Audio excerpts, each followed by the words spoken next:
the sound in the room picks up.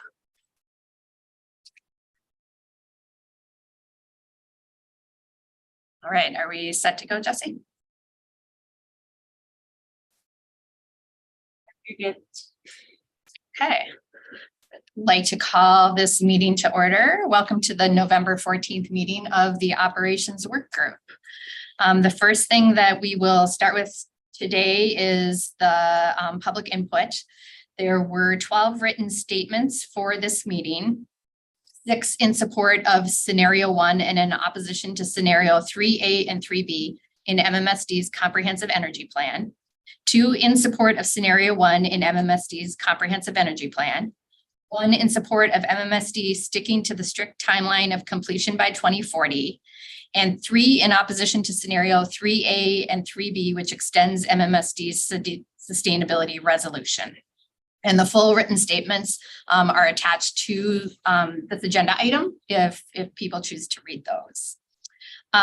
We have one public appearance here in person, and so we will begin with that. So if you'd like to join us at the table over there.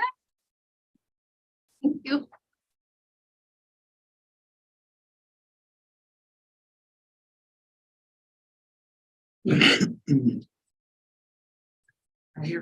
Yeah, that's great. Thank you. My name is Latricia Looper, and the reason I'm here is because I've been having issues with my child's schooling. She's a sophomore now at West. Since she's been in 6th grade at Cherokee, I've had issues with her getting into altercations, like nonstop. So the best thing for me to do was to let them know when she was in 6th grade that my child cannot work in big environments like that. And I knew this when she was in elementary school, that high school was going to be a problem for me. We tried West her freshman year. It did not work.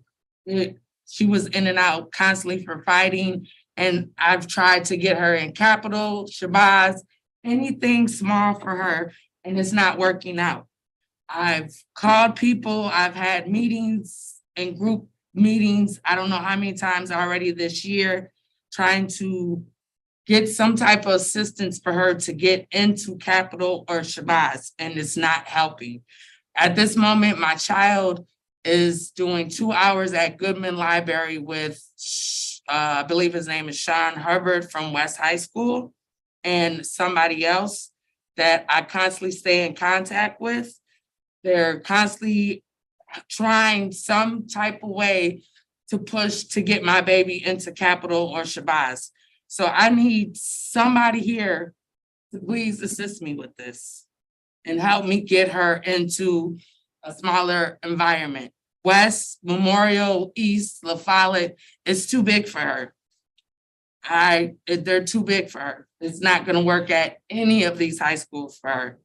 So they keep telling me to get her transferred to La Follette. I don't want her there. I don't want her at Memorial. I don't want her at East. So I need some help with my child getting into some alternative schools, Shabazz, the Capital High. I can say her last year, she did do Hamilton. I don't know what happened with that, but she was at the Hamilton situation and it worked out perfect for her. She loved it. It was right on point for her. And now she doesn't have it anymore. She only has 2 hours a day in school, and that's at the library. So I need some help, please. I don't know what more I can do. I'm constantly on the phone with Mr. Hubbard, and Allie's been, I just met her and she's been helping like constantly. I'm on the phone with her at least twice a week, trying to figure out what we can do to get my baby some help. And the best thing I could do right now was to come here and put my feelings out on the table right now because I'm frustrated. I can't do it no more. I need some help. Thank you for coming to speak to us tonight. We as a board are not able to respond to the public appearances, but we appreciate you coming to talk with us and I think someone from administration will be following up with you. Yes, so. Appreciate it. Thank you so much. Thank you. I just wanted to interject. I'm sorry for, this is Nuri Castillo Crawford. I'm the executive director, and I support both Shabazz and Capital as well. And I need your contact information. I'm going to speak with you personally and make sure that I support you in any way possible to ensure that your child feels safe in our buildings. Okay, thank you. Can you, and I don't know if you can go in the chat and maybe provide me, or I can email. Okay, so wait, I have your name. So Pearson. I want to caution us that because this is a public meeting, I don't want us to engage with someone in a way that we won't be able to do for every single person who comes to. a I'm meeting. sorry. Thank you. I'll keep that in mind. Sorry about that.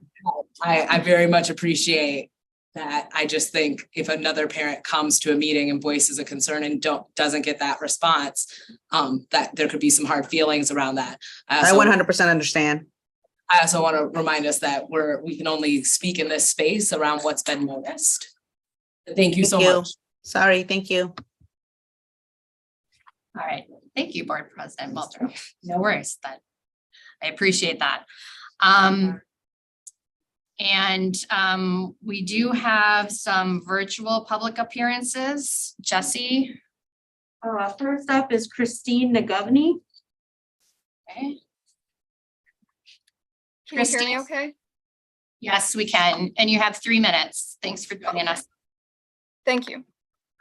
My name is Christina Govani, and I'm a 16-year-old student at Bell Phillips Memorial High School, as well as a member of the MMSD Student Senate. I'm addressing the board today in support of Scenario 1 of MMSD's Comprehensive Energy Plan and in opposition to Scenarios 3A and 3B outlined in the final report. In your strategic framework, you list one of your core values as focus. You state, and I quote, "We will be accountable to the community for high-quality implementation of practices that produce positive results and dedicate the time and attention necessary to manage complex and sustainable change." Scenario 1 in the Comprehensive Energy Plan entails sticking to MMSD's current sustainability resolution of becoming 100% renewable by 2040. If you decide against Scenario 1 because it requires a large initial investment or because the timeline for implementation is challenging, this would not align with your framework. It would not align with your goal of having high expectations for all because you would fail to hold yourself to high expectations, let alone baseline expectations, the expectation you set when you made the MMSD sustainability resolution a mere 3 years ago. Is this the example you want to set for MMSD students? That if something's too hard, you simply pursue an easier route, despite the voice of the student body who it will affect, and despite the fact that you will save more money in total with Scenario 1. Under the Inflation Reduction Act, schools will be eligible for federal incentives for solar, geothermal, and energy efficiency. The solar geothermal incentives are 30% of the project cost. The incentives vary based on the level of improvement. For MMSD facilities that are inefficient now, improvements could get you significant financial aid. Most of the Inflation Reduction Act's incentives are available from 2023 to 2032, so it makes sense to start working on projects now. This also makes Scenario 3B and especially Scenario 3A unfavorable, as you would miss out on an opportunity to save significantly since construction would start after 2032 in this scenario. In addition, the Department of Energy is providing grants for school district improvements under the infrastructure bill. Essentially, this is the best time ever to pursue efficiency in clean energy, and failing to take advantage of these opportunities, if they haven't already been taken into account, would be a severe missight. We as students are watching you, and we do care. We implore you to listen to us and make the right decision by not choosing Scenarios 3A nor 3B in the Comprehensive Energy Plan. Thank you for your time. Thank you, Christine. Next is Kansha Dendaluri. Hi, can you hear me okay? Yes. Ken, thank you for joining us. You have 3 minutes. Hi, my name is Akanksha Dendaluri, and I'm also a junior at Bell Phillips Memorial High School. I'm speaking today in support of Scenario 1 and opposition to Scenarios 3A and 3B in the Comprehensive Energy Plan. To say the environment is significant to students is a severe understatement. Many students face climate anxiety, feeling constant stress about the environment. Goal 2 in your strategic framework, making sure that every school provides a place for students to thrive, cannot be achieved until addressing the climate anxiety that almost half students feel. The nation's schools annually emit as much as 18 coal plants or 8 million homes. The nation's climate goals simply cannot be met without the help of schools. The sustainability resolution, created mainly by former MMSD student Charles Hua, was a positive step towards sustainability. Many students, staff, and other community members supported this change. Over 2,000 people signed the petition. The interests of students have remained the same since then. We still want the same things agreed upon when thousands of people signed the petition, and we expect you to hold yourselves to the same standards established, meaning making the district powered 100% by renewable energy by 2040. If you decide to take slower action, it will send a clear message. You will not take the most pressing issue of the century by the horns, and instead you will give in to inaptitude. The Inflation Reduction Act of 2022 will make a historic down payment to reduce carbon emissions by roughly 40% by 2030. This bill will invest approximately $369 billion into energy security and climate change programs in the next 10 years. If scenario 3A or 3B from the Comprehensive Energy Report is implemented, the district will miss federal funding and the imperative to cut emissions before 2030. Because MMSD is the largest district in the nation to adopt a 100% renewable energy policy, we will receive federal funding if we follow scenario 1, which also takes most advantage of the federal funding we could obtain in the next decade. The community is here to help make this happen. When faced with an issue of such importance, we cannot afford to delay. Your decision will precede the future response to climate change and students' voices. Please make the difficult right decisions for students' future throughout MMSD. Thank you for your time. Thank you. Next is Amy Yao. Hi, can you hear me? We can. Thank you. You have 3 minutes. All right, my name is Amy Yao, and I'm a senior at Bell Phillips Memorial High School. I'm a co-president of Memorial's Green Club, as well as Eva Edwards. I'm here to support the reconsideration of MMSD's comprehensive energy plan, so in support for scenario 1 and in opposition for scenario 3A and 3B. I've lived in Madison my whole life, and I've always been really proud of being in such an incredibly inclusive and progressive community. Madison perfectly implements park areas with city elements, and I truly love the community here. With that being said, I find it incredibly heartbreaking to see that our own school district, which works to serve students, is pushing off the sustainability resolutions again for an entire decade, despite the wishes of us students who originally pushed for this resolution, and especially without consulting us firsthand. While I understand that the easiest timeline is 2050, climate change is not something that simply waits for our timeline. Not to mention, running on 100% renewable energy has the lowest total operating cost and the largest impact on greenhouse gas emissions. Pushing this and only aiming for zero greenhouse gas emissions by 2050 means that there will be continuous emission production for the next 30 years, and this inaction in itself is harmful. As Middleton passes their sustainability resolution for 100% renewable energy by 2030, with plans for implementation of environmental education, we are taking multiple steps backwards. As a research intern at the UW's Department of Atmospheric and Oceanic Sciences, I've gained invaluable knowledge about the implications of air pollutants on public health. Systemic inequities like class and race all underlie environmental risks, and through constantly deprioritizing the environment, this is a deprioritization of the students and people, including in transgression on your core value of racial equity and social justice stated in your strategic framework. Madison prides itself on progressiveness, but just last year, our Green Club aimed to raise funds for the restoration of our greenhouse, which was then destroyed, as well as our only green space in the courtyard. There could have been efforts to implement a green roof, vertical gardening, anything, but time and time again, our environment has been compromised since MMSD chooses to take the easier route. If I cannot attend a school in an environment that serves me, I hope that at least future students can, and for Madison to continue to be a place that I can trust and be proud of. Thank you. Our final speaker is Erin Schilling. Hi, can you hear me? Ken, you have 3 minutes. Awesome. Hi, everybody. Thank you for this opportunity to speak. My name is Aharon Shalef, and I'm in 10th grade at West High School. I'm here to represent the West Green Club, and in light of the recently released final report of MMSD's Comprehensive Energy Plan, we strongly encourage the school board to stay on track with its established clean energy goals.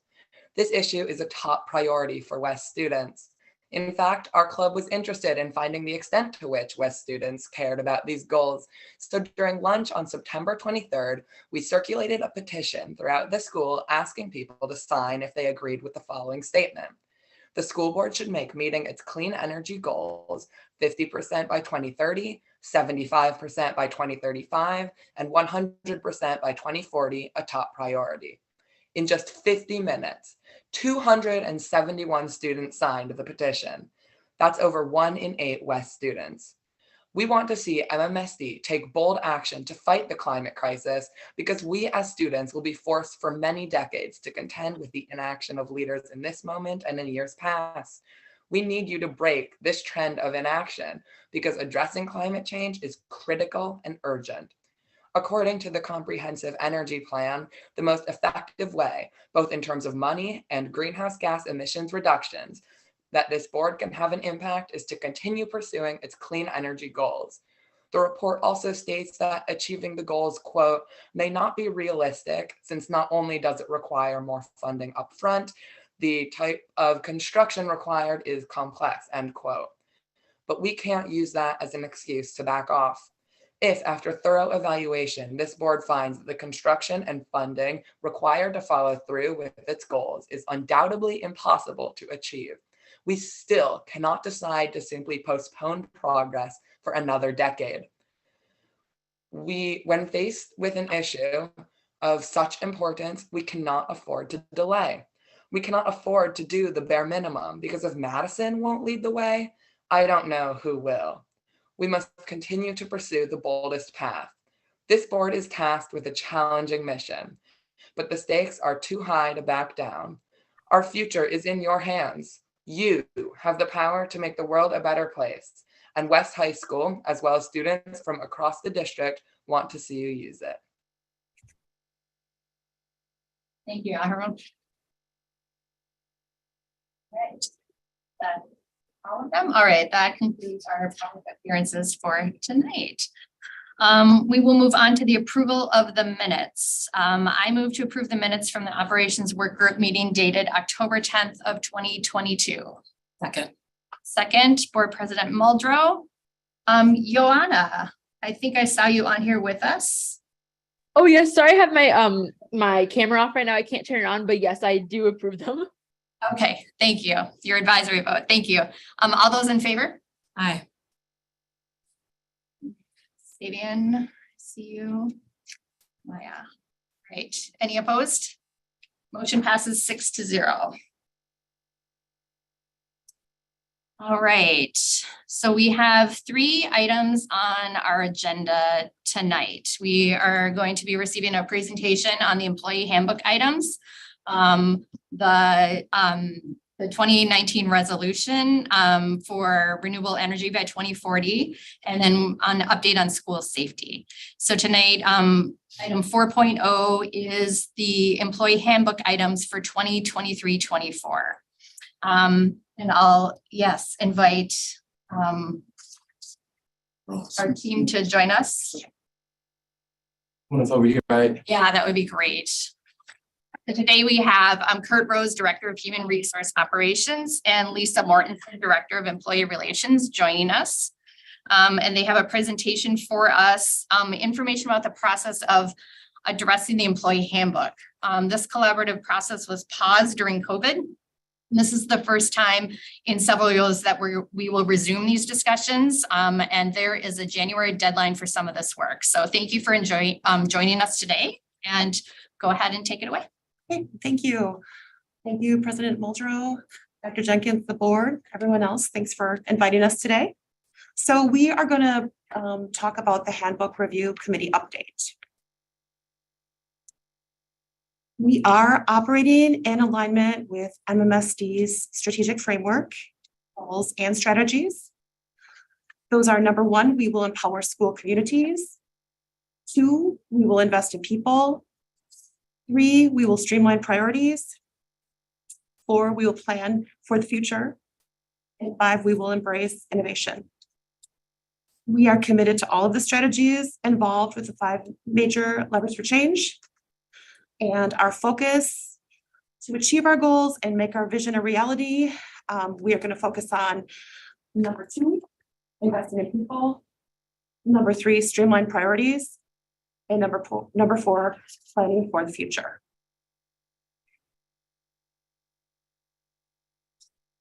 MTI and MMSD administration are working collaboratively, consisting of MTI employees and MMSD employees. As we started convening the MTI MMSD joint handbook committee meetings, we have continued to make sure that we adhere to the 7 norms of collaboration and the shared interests and purpose statements. We read those before every one of our meetings. And our goal is to continue to work collaboratively to accomplish our goals. We are following the handbook review process that is pursuant to section 18 of the district employee handbook. And this is the process that we follow as a committee. As I mentioned, the handbook review committee is composed of both district and employee representatives. The committee meets at least annually to review the handbook for possible revisions. We meet monthly and oftentimes more than monthly. Revisions that the committee can reach consensus will be forwarded to the superintendent, Dr. Jenkins, and then to the board for final approval. If there are any areas where a consensus is not reached, the superintendent shall make a determination and recommendation to the board for final approval. So good evening, everyone. My name is Kurt Rose, and I serve as the Director of HR Operations for MMSD. I'm going to talk a bit about the history of our handbook review areas and of discussion with MTI and MMSD. So in 2019, 2020, we talked about the surplus layoff, snow days, emergency closure, planning time, and the handbook revision process. In 2020, 2021, we talked about the Marcus Johnson loan, the handbook review revision process, the school calendar, and then the surplus vacancies and transfers. The 2021-2022 school year, the discussion was on the handbook revision process and then consolidation of the addendum into one unified equity-focused handbook. And then this year, our main focus has been the handbook revision process, the grievance procedure, and then consolidation of those addendums into one unified equity-focused handbook. There was a time where we recessed in discussing, and that was due to COVID-19 parties. Both parties mutually agreed to postpone the handbook discussions so that staff could focus on establishing the virtual classrooms. Since that time, our handbook discussions have resumed, which you heard from Lisa. We meet more than twice a month together collaboratively and work together with MTI. So we'll go on to the items that are in review, and these are recommendations that will be moving forward to the superintendent. So we're looking at section 18.1, which is a handbook review revision. It's a proposed change to the timeframe that's in the handbook. So we're looking to show that the handbook will be reviewed annually and as needed for any possible revisions. But right now, what it says in the handbook is that we can meet every 2 to 3 years. Ultimately, that's the minimum. What our goal is to work together and meet annually or whenever anything arises between us and MTI. The second piece is moving the revision date from January 15th to either March or April. So in our discussions, we've learned that a lot of the scheduling that happens during the school year prevents us from being able to be fully prepared to get this information out by January.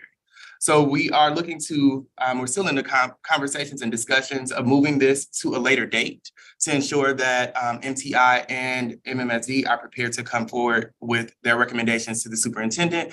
He has enough time to take a look at those recommendations and provide those to the board. With the schedule that we have currently, November seems to be difficult around conferences to engage all of our MTI members.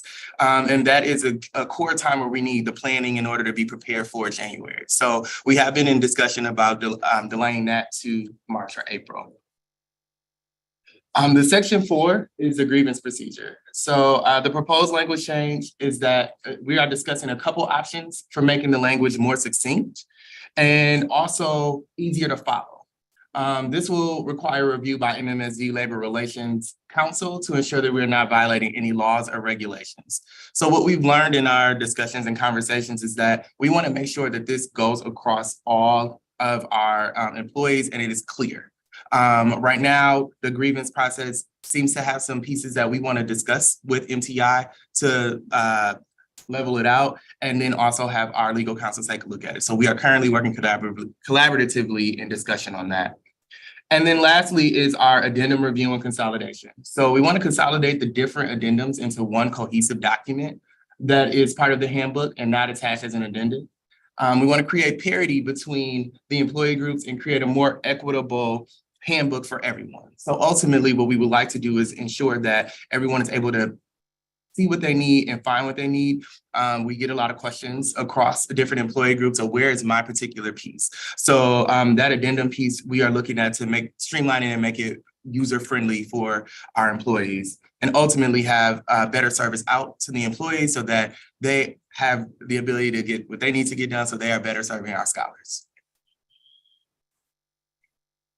And then with that, I'd just like to add that we've been working collaboratively with MTI. It's been a wonderful experience. We've been working both in multiple meetings during the month for a handbook as well as other employment concerns that come up. And it's been great to work together and build more of a unified front. Any questions for us? All right. Are there any questions from board members?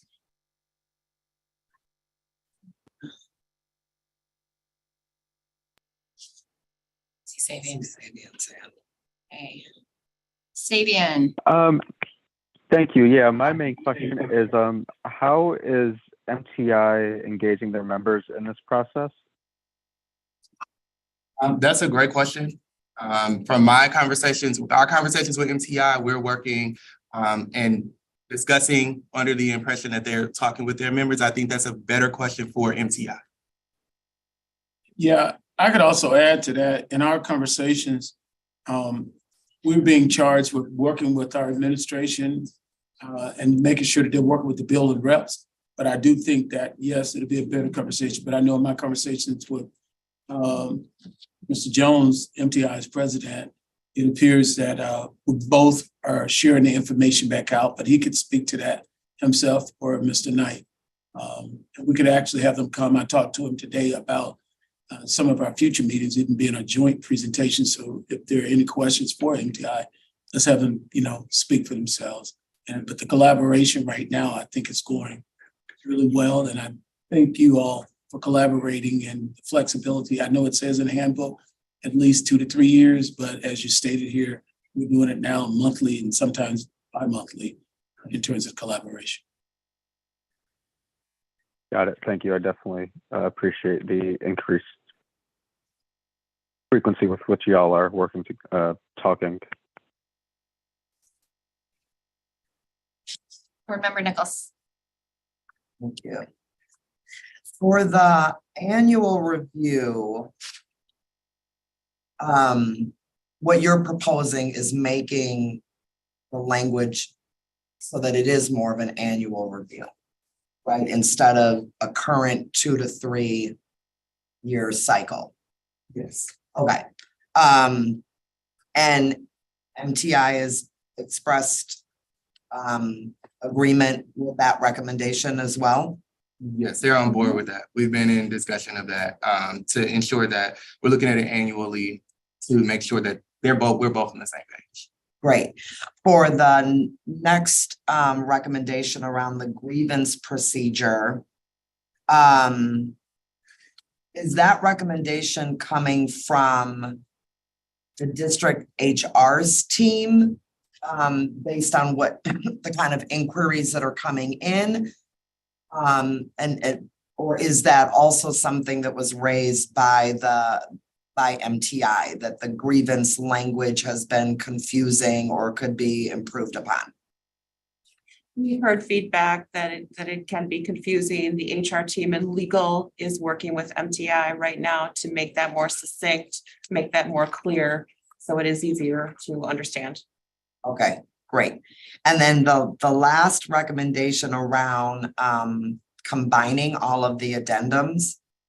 I guess is any of that connected to the work that the HR team is also doing around an HR audit, or is that a completely different process? I'm just wondering if there's areas of intersection in terms of the parity issue.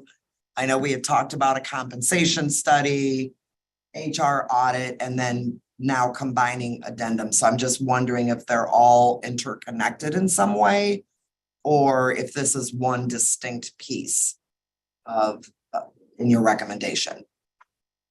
This is one distinct piece. The handbook is facing for everybody, for all of our employees. So this is a distinct piece. Okay. And I think to try to better put it into perspective, the audit that's happening is the audit. The compensation piece is the compensation piece. There will be things that come from that may inform what goes into the handbook, but having a discussion around the addendum is how the handbook is being digested from the outside. Regardless of the audit or that piece, that would still a part of the conversation. Yeah, let me language calibrate everyone. Sure. It's a review, human resources review, not an audit. And speaking to the individual contracted with this, it's a review, not use the language audit. And then the other thing, the recommendations in the committee will work together to come up with some other recommendations too, as we are coming out of this pause. And now there are going to be other things. So I just want to make sure everyone know that these are not the only things that we're going to be bringing forth. And that's why it's important at the annual to come back, and before then we would have brought many other things as we're trying to just recalibrate on several things, get ourselves in a better position to work collaboratively. Yeah, no, I appreciate that the collaboration has resumed. I love hearing about the cadence and frequency of times that you all are in conversations together. I think where I was going with the trying to better understand the last recommendation is that even if you are reviewing HR, I think there's probably HR processes that are being reviewed, right? And your employee handbook oftentimes outlines processes as well as kind of standards of I don't know, professional conduct, et cetera. So I just wasn't sure if in the timing, if the combining of the addendums would maybe be a little ahead of where an HR review may come out, or if it, you know what I mean? I think I was just thinking more, of course, I would defer to you all because you're in it every day, but it was just a curiosity. Yeah, and I would just ask you lift those, the individuals doing the review will be speaking to the board members. Okay. So if it's something you all want to lift it during that time, but they were independent when we decided to go for the review versus the actions that we're taking with the handbook. Okay, and so is that last recommendation also coming from the HR team? Is this more you all thinking that the employee handbook would be more accessible, more understandable if all of the addendums were combined? Or have you heard feedback from our MTI representatives that this is an area that is confusing or not understood? It is coming from the HR team, and we've heard it from the MTI representatives as well. But it's not succinct. There are questions with how to interpret different pieces of the addendum, and we want to make that, our goal is to make it so it is more understandable and equitable for everybody. Right. I think that concludes my questions. I think for me, one of the things that feels really important as a board member is that the recommendations that you all are working on that do have joint consensus, that I think for me as a board member, I do want to feel like our MTI representatives at some point, I don't know, can convey that they are in agreement. Because, you know, I think there have been some things in the past where maybe the recommendations were presented as though everyone was on board. And then perhaps not all parties were. And so I think that becomes confusing for board members in terms of how to balance both sides of the conversation. So yeah, but other than that, it's really great to see that things have resumed and that you're moving forward. So thank you. Yeah, and I know what Nicole said in the past, and there have been recently some language calibration around some things as they were presented and left. And we're talking about now collaborating on when we are in agreement. We're going to state it, not just privately, publicly. And then with those things that we need to continue to work on, we need to say that as well. Right now, it's going much better.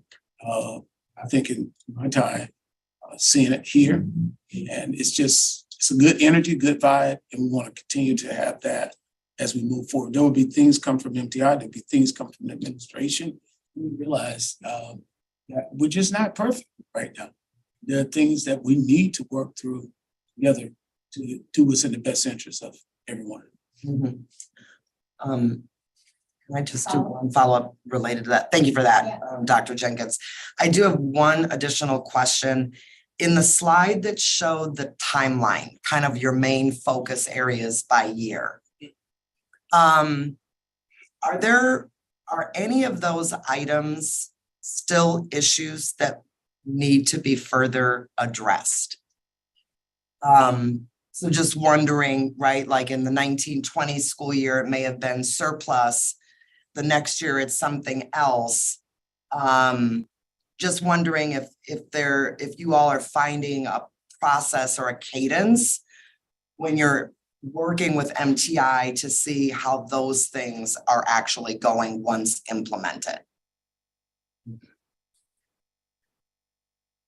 That's a good question. That is a good question. And we can follow up and talk with MTI about that. Well, both being to the district. Yeah. We can definitely follow up.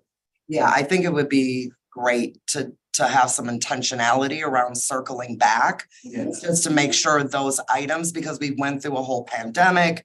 Yes. And so some of those earlier things may not have been implemented right away, but could have an impact now that we're back in person, and just wanting to make sure you have an opportunity to calibrate with folks along the way. Yeah. Thank you. Absolutely. And I'd just like to do a quick follow-up from Nichelle's question. She asked very specifically about making sure that what comes to us is in agreement, right, from MTI and from the district. This is a pretty formal process, and there are a number of steps that you all are taking to get those recommendations, once you finish them, to the superintendent and then to the board for approval. Can you just walk us through what that will look like as far as how that comes to the superintendent and how that would come to the board to show that you're in agreement? Is it something that is like formally signed by everybody, or how does the process actually work?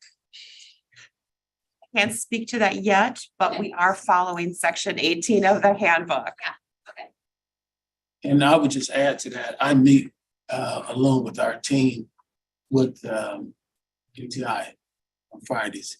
And if there's something that's going on in the handbook, it will alert me. If it's something that's challenging the administration or MTI, when we have the meeting, I would just say specifically with Mr. Jones and Mr. Knight and Ms. Forwarder. And if there's something, we'll bring it up handle it before then. I'm not going to bring forth a recommendation that I have not vetted, that we are on the same page about it. And quite frankly, even tonight, talking about 3 years, tonight, a meeting monthly, we all talked about it. And I just picked up the phone and I called, or Mr. Jones know that he can call me too as well. But right now, what I'm hearing from him, what I'm hearing from our team, we're working well together. And that's what we're going to be looking to do moving forward. And I'm absolutely saying, don't give private support at public distance. If we're on the same page, we're on the same page. If we're not, then we're not. And I'll be very clear with them, with you all, and with everybody where we stand. So that's where we're going to roll with this moving forward. To be collaborative, you have to have transparency and trust. And that's what we're building right now. And I feel very confident what MTI is bringing to us in a relationship we're trying to develop. We've had mishaps. I think what Board Member Nichols brought up, that's a real thing. And it was just over a couple words, but a couple words in this could cause serious angst and just building trust. So we have to be intentional. I don't know if that answered it. Yeah. Additional questions? Okay, checking online. Ioana, did you have any questions? Board Member Pearson? No, I didn't, but thank you. Okay. Thank you. I think I just had one follow-up question on timeline. So one of the things that you were talking about changing is the actual timeline for when this would come to the board. Would this still for this year then come in January? And for the next cycle, it would be changed to March and April? Okay, so we're still looking for that January deadline where we would be getting information by January on what is coming forward for approval. That's correct. Okay, sounds great. And the one question I had about the addendums, when you take them and collapse them, just thinking about what is in each of those pieces and how they're meant for different employee groups, are there specific things that would be lost along the way that pertain to specific employee groups, or how would those things get sort of condensed together? We're in discussion about that right now. Okay. So we haven't come to a final determination of how that would look. That's part of our discussions now of how to organize that. We just know that it has been communicated that it's been difficult to find what employees need. And so we're trying to look at that from another lens and figure out how we can streamline it in collaboration with MTI. Okay, that's great. Well, if there are no more questions, thank you for the presentation. Thank you for the work ahead of you, and look forward to hearing more about what would be coming forward to us regarding the collaboration. Yeah, thank you. Thank you. Thank you. Do you have anything else you wanted to add? Yes, and I'm right now at this point, feeling pretty good about the way our team, they're working together, MTI. We have to do this. If we're gonna make the progress we're anticipating, we'll continue to work really closely. So I appreciate the board, your questions, and your willingness to work to both having the administration and that work. I think every board, this is hope and an expectation. I think I can say that even as far as that, not in a bad way. We all just want to have a collaborative work. Great, thank you. All right, we will move on to our next agenda item. It is Going Green by 2040. In 2019, the MMSD board passed a resolution regarding long-term energy goals for the district to reach renewable energy goals by 2030 and 100% renewable energy by 2040. This is the first time that the board is receiving a presentation and reviewing the study that MMSD conducted after being awarded a planning grant through Wisconsin Office of Energy Innovation. Attached to our agenda, in addition to the presentation, were the quarterly study reports that give context to the feasibility of this resolution that was passed back in 2019. And tonight we will hear from Svetlin Borisov, Assistant Director of Facilities Management, and his team of consultants that is here to talk to us about the recommendations from the study so that we can begin to consider what long-term investment is needed for future budgets in order to meet our energy goals. And this will have budgetary implications going forward. So that's why we are receiving this presentation tonight. So thank you very much for joining us. Setting up, let me just say,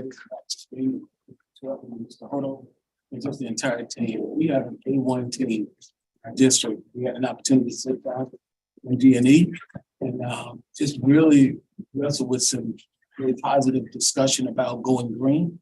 And our team, you would have been proud of them, how they could stand up in terms of just having the knowledge how we're going to make this move go forward, and able to not only get MG&E, but others in the community to support us in this effort. So thank you to all of them. And we're ready for the presentation. Thank you. Welcome.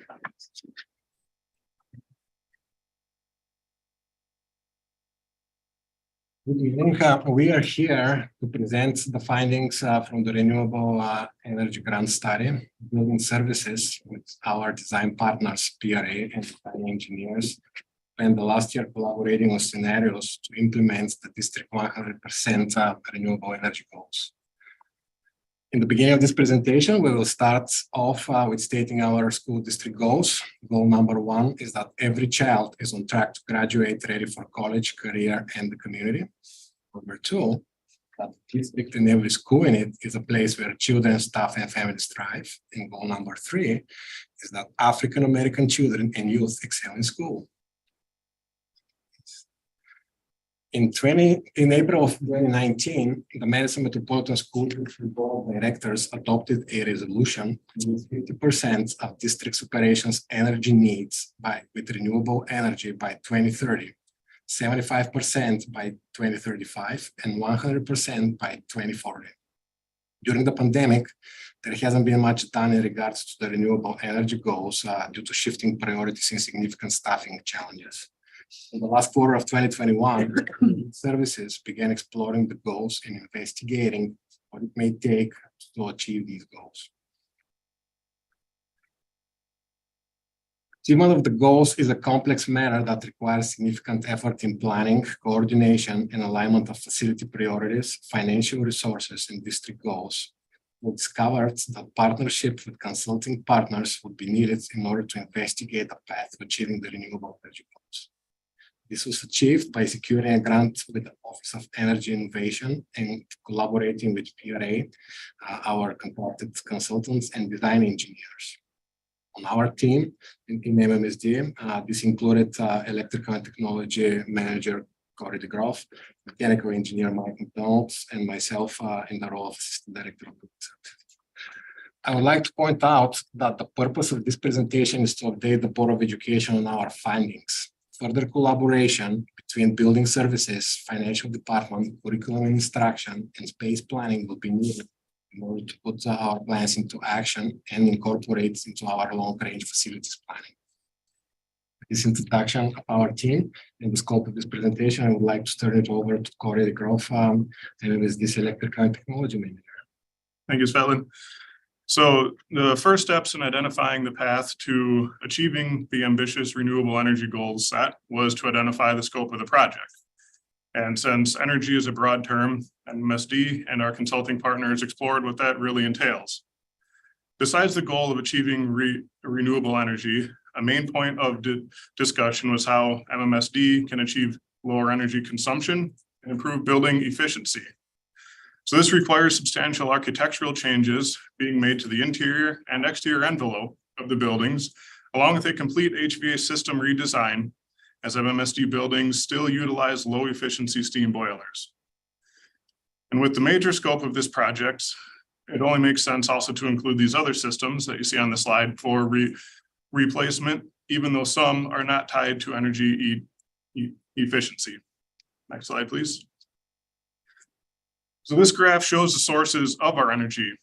So as you can see, the vast majority of energy is from natural gas used to heat the buildings. Currently, only a small percentage of district energy comes from renewable resources. So note that not even 100, note that not that, sorry, even if 100% of the district's electricity were from renewable sources, it would still only amount to 22.6% of the district's total energy use.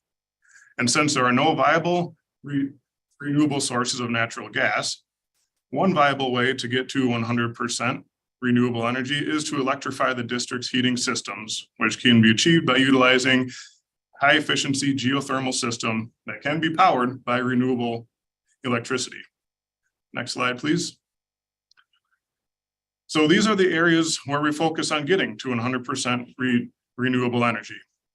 Also, along with the work MMSD is doing, other partners, including MG&E and the federal government, are working toward clean energy by 2050.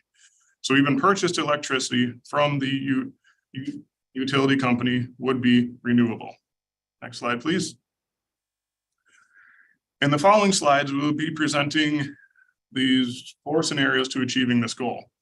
The overall timeline and rate of capital investment may vary, but all the scenarios result in 0 greenhouse gas emissions.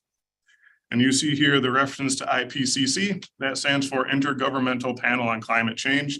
It is the United Nations body for assessing the science related to climate change. And I'll turn the presentation over to Dwight Shum, Senior Mechanical Engineer and Managing Partner at Design Engineers. Thanks. Thanks, Corey. Next slide, please.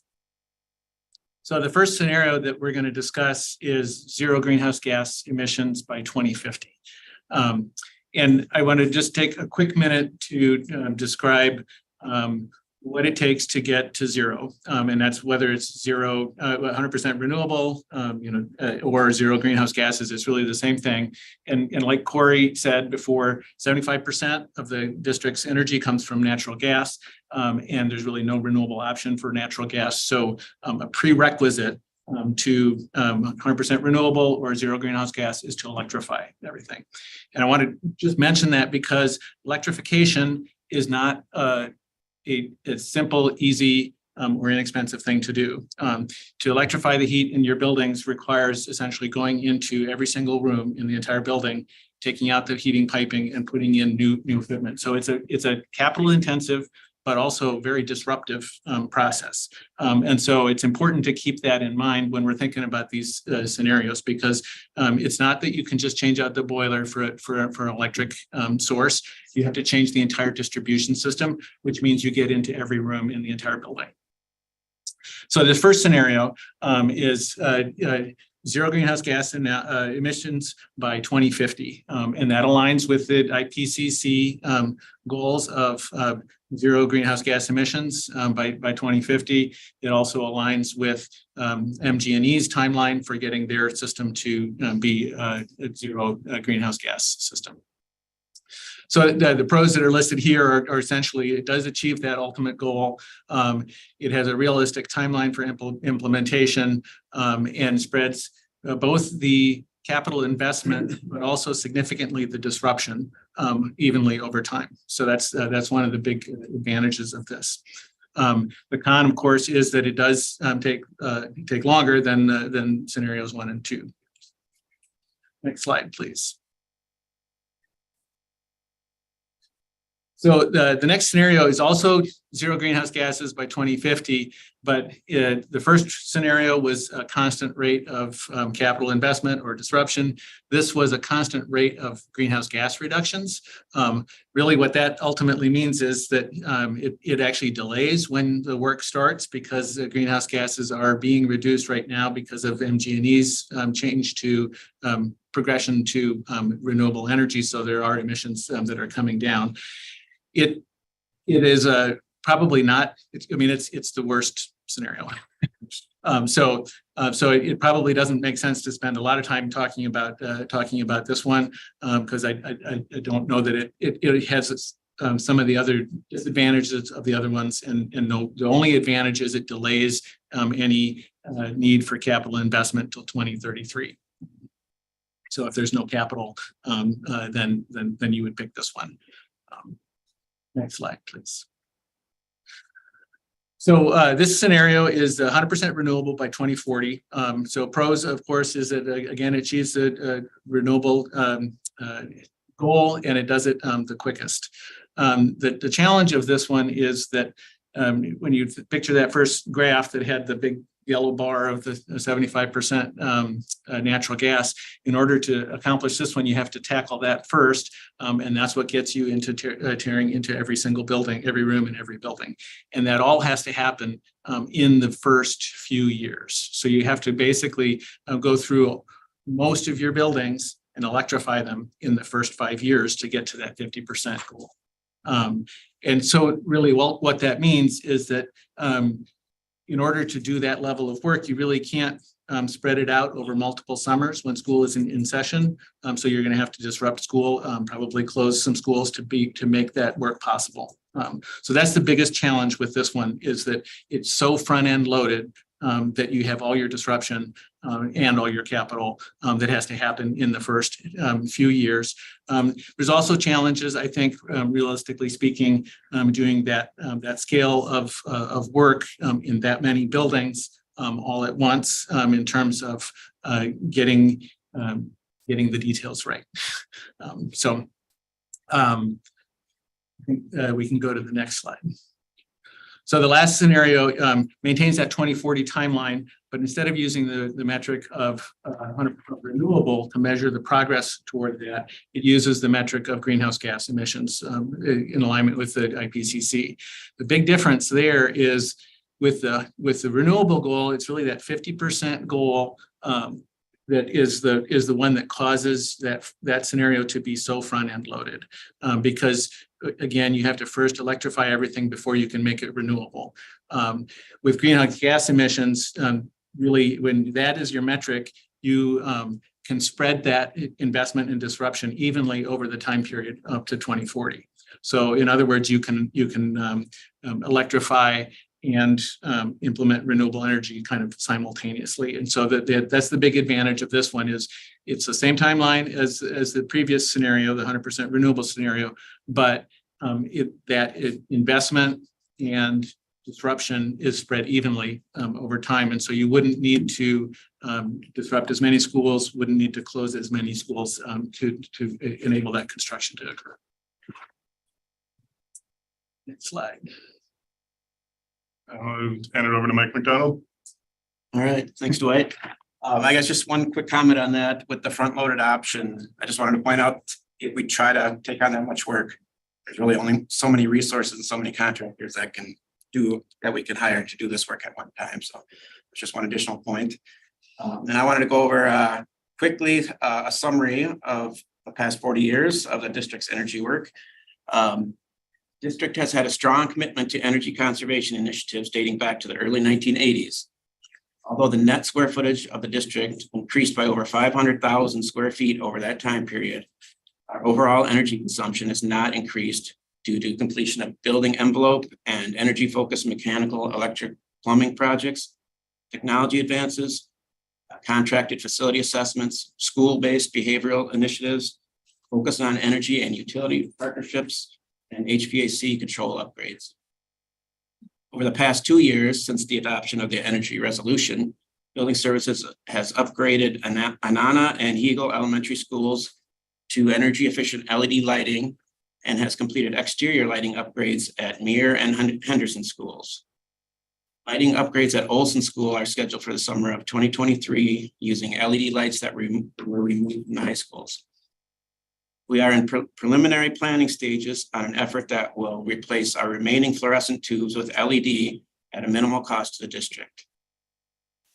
Building Services has also electrified 7% of this service fleet and has installed several EV charging stations. In April 2022, an 8 megawatt solar array at the Hermsdorf Fields was opened as a result of a partnership between MMSD and MG&E. The district is served by 3 megawatts of output for this agreement. And finally, Building Services is currently in design and development of 4 large elementary middle school projects that will support the board's renewable energy resolution and comprehensive energy plan. That's the end of our presentation. Any questions? Great. Thank you very much for the presentation. Does anybody have questions to start us out? Board Member Simkin. Thank you for the presentation. I am wondering if some of this analysis involved looking at the limits to which we can generate our own energy within the district and the point at which we would recoup that funding and if that's built into any of your planning. Would you like me to speak? Yeah, you can. So yes, but I'll give you more than just that. So yeah, the scenarios do all involve installing district-owned generation, photovoltaics. There's a practical limit to how much can be installed on each individual school building that is really ultimately related to the rate structure that you pay for your utilities. If you put in enough of your own generation, generate all your power, you end up generating, the way solar works is you generate more in the summer than in the winter because there's more hours of sunlight, but you don't use as much in the summer. So you're exporting that energy to the grid in the summer. If you do that too much, you're going to sell that power at wholesale rates. And then in the winter time, when you need to import power, you're going to buy it at retail rates. And so you're going to dramatically increase your payback on those. You will save money. But because of the rate structure, and there's other details that maybe afterwards or something to bore you with those details.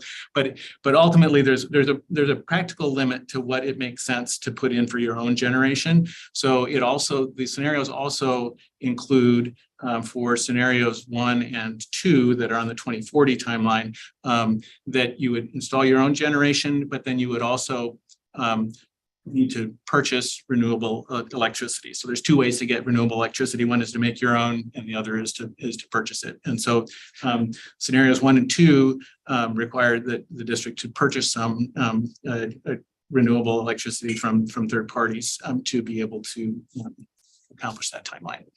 Scenarios 3A and 3B included some self-generation, but only to the extent that it makes financial sense to the district where the savings justifies the investment upfront. What is the maximum percentage? Yeah, so it's really about 100 kW per school. And that's for a typical school, that's probably going to be something like, and I'm obviously shooting from the hip here, but about 25 to 30%. Yeah. And a large building, large electrical service like you have is different than a home. So for a home, the rate structure on a home is going to be different. And it allows a larger percentage to be put in for homes in a way that makes financial sense than it does for large users like you. So that's why in that roughly 25 to 30% would be the maximum, and then the rest of that renewable electricity would make sense for you to procure renewable electricity from external sources. So in all of these scenarios we're talking about are about refitting some pretty old buildings. Is there any scenario in which it makes more financial sense to start from scratch, to go ahead and? If you don't mind, I will answer that question. Of course, there is a break point where we need to make the decision, but this is not the night where we will be presenting our long-range facilities plan. We are currently working on that, and in our long-range facilities plan, we will be discussing where it is feasible to rebuild and where it is feasible to construct. But we are currently not there yet. We're just presenting what we have found over the last year, working on renewable energy and what options we currently have. Okay, I guess what I'm wondering is with a brand new building plan, would we be working in geothermal energy or something? Would we be going in a different direction Geothermal is one of the available options in the North American market. We are looking for other options that are yet to come out to North America, but currently what is available right now to us is the geothermal as a viable, and that has been created. We actually have some geothermal systems in the school district. West High School also has a geothermal. Okay, wonderful. I'm gonna pass it along to somebody else for now. Board Member Castro. Thank you. Yeah, just a few questions here. So I'm wondering, if the board were to pass a policy banning single-use plastics, how would y'all go about operationalizing that policy? What percentage of our vehicles are currently fully or at least partially electric? And then where does the sustainability work live in our chart? And then what can the board do to support that work? I will try to answer that question, Board Member Castro. So currently we have 7% of our service fleet to be electrified, and our succession plan for our vehicles does include that they will be electric. However, the industry doesn't fully support vehicles in all sizes. We have heavy duty trucks. We do snow removal in the school district, which also requires more specialized equipment. So as options become available, we will be incorporating these in our plans. But we are heading in that direction. We are collaborating with MG&E on a fleet charging solution, because once you have higher percentage of our vehicles, we currently have about 95% vehicles in our fleet, the charging protocol will be a little bit different, because we will need to get into demand charging. We can't have huge spikes on our electric bills, because this will actually end up costing more for the school district. So we are collaborating with MG&E on solutions for that. It is a pilot project for MG&E as well. So we are working together on what these solutions will be as the industry is getting more developed and providing a wider range of vehicles. We will be committing to be incorporating these in our fleets, but also we need to be ready for the infrastructure of how we're going to be charging them. So we are working on that. We don't have anything completed yet, because as I said, this is a pilot project that we are participating in, and we will be happy to update after we have more findings as this project develops. And I think there was a question about how the board can support. We have received a lot of support from our Board of Education, for which we are very thankful. The designs that we have been working on for our first pilot projects would not have been a reality if it wasn't for the support of the board. In the last year, we designed actually 6 buildings, if we count them by building by schools. The campus schools are 2 buildings that will share central geothermal plant, but technically on our list, they do live as 2 buildings, although they are combined. We have done 2 of these projects, and we have 3 more that we will be happy to implement if we are given the opportunity. But any further discussion on when and how we will require our financial department, space planning, our superintendent, Board of Education, we can't do this in a vacuum alone. It is the school district's responsibility to work collaboratively to achieve these. And we are happy to help and support and be the leader in that plan, but we can't do this alone. It's a collaboration that's needed. You also Thank you. Yeah, I guess just to re-clarify, which department are you situated in? Building Services is situated on Flam Road, but our department is called Building Services. And the support will be needed. Our work, if we are to implement any of these projects, it will touch everybody in the school district. So it will be a collaborative approach, and we are very happy to work on that. I think there will be a lot of opportunity to involve curriculum instruction, because this will be a great learning opportunity for our students. It will be also very important to have our financial department involved and support us. We will need the Board of Education's input on which direction we are going. We will collaboratively choose which path we will take to achieve our goals. So our statement here tonight is we are here to help and collaborate, and anything that is needed to our end, we will be here for the school district. You also Thank you. Oh, go ahead. I'm sorry. Board Member Castro, about the grant, the transportation, the bus? So currently there is a federal grant, which is the first round actually has passed. And at that time, I believe our school district didn't qualify because it was targeted more for rural areas. But in the spring of 23, fall of 23, we are planning to be applying for electrifying some of our it's not our own fleet because it's an outsourced service, but as we move forward, we are including our request for proposals, requirements for electrifying not our, but the fleets that our vendors are using to transport our students.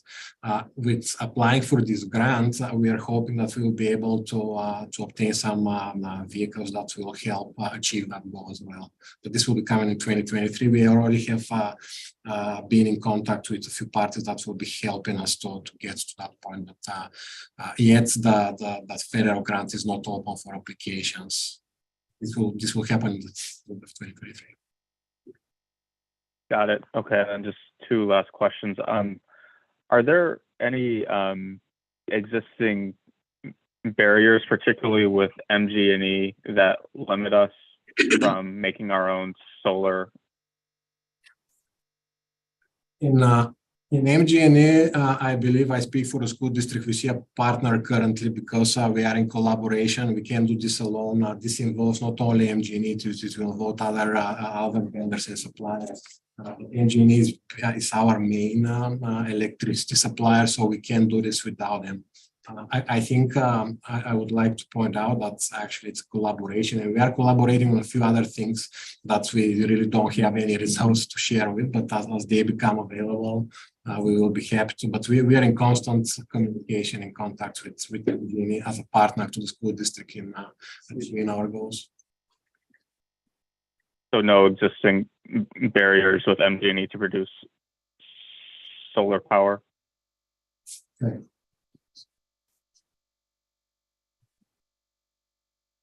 Okay, and then last question, I guess, for Cedric, but what would it look like for the district to ban single-use plastics? Board Member Castro, do you mind repeating the question, please? Yeah, and it might be more for Cedric or someone else in building services, but what would it look like for the district to ban single-use plastics? Are you referring to cafeteria plastics? Just across the board, single-use plastics, but I imagine that that's where they are mostly used. Yeah, great question. Allow me to circle back with Josh. I know Josh is online listening now. Let us circle back. We do have some research ongoing with Sustain Dane currently, and I should be able to get that data and get it to you as soon as possible. All right, thank you. All right, thank you. Vice President Pearson. Thank you. Can you all hear me? Yes. Okay, perfect. So I have a couple questions. The first one is, I know that Dr. Jenkins had just mentioned that we possibly could have had federal funding, and it looks like we missed a portion of possibly applying for that because we just started the initiative. But is there any other resources like federal grants to help schools start the process and or continue the process that they've already started that's outside of just the fact that we're not currently 100% renewable or whatever the criteria would be? So that's my first question. I will try to answer that. So it is not that MMSD didn't apply for the grants. It wasn't available for school districts of our size and location. I believe the first round of grants was available only to rural areas. And I am aware that actually a very few rural areas applied to it. There may have been some exceptions to that rule. But when that grant became available, we were planning from the beginning to apply for the rounds when we actually can qualify. That's where that is sitting in. We are constantly keeping our eyes and ears open and discussing with our school districts as well for available grants, federal grants, other grants as well, of that will help us achieve our goals. So we will continue to be now on the watch for this, and we will jump on that train the moment that it becomes available. I think there's some few really good things coming, but I can't speak. Yeah, I mean, I think the U.S. has been very open globally that they will, have a commitment to ensuring that we're using renewable energy, and have joined many other countries globally in making that commitment as well. So I'm sure that there will be hopefully funding that comes through, and I would hope that we would jump on it soon as it happens. I also think Dane County and the city of Madison has also made resolutions as well as around renewable energy, and trying to move the city into more of the green space. So I guess my next question is just around how much would each option cost? More specifically, the second scenario, having no greenhouse or 100% renewable energy by 2040. Okay, so I can speak to the question, although the PowerPoint wasn't really to get into the nitty-gritty of details for this presentation. We wanted to present the two options, and then we can discuss it further. But as far as cost for scenario number 2, this looks at about 33 million in the years between 2024 and 2036, and then it drops down to about 28. Sorry, you cut out. I couldn't really hear you. You said. So the financials for scenario 2, which is achieving zero greenhouse emissions by 2040, we will be looking at about 33 million from the year 2024 and 2035. And then in 2036, we can drop down to a investment of 28 million. So what you're saying is that thank you. Are you saying each of those years, or each of those clusters of years are going to individually each be around 33, like 25 to 33 million for each of those years to do the project? Or are you saying that that's eventually what it will cost after multiple years? This is only the capital investments needed, and this is in today's dollars without escalation. Okay.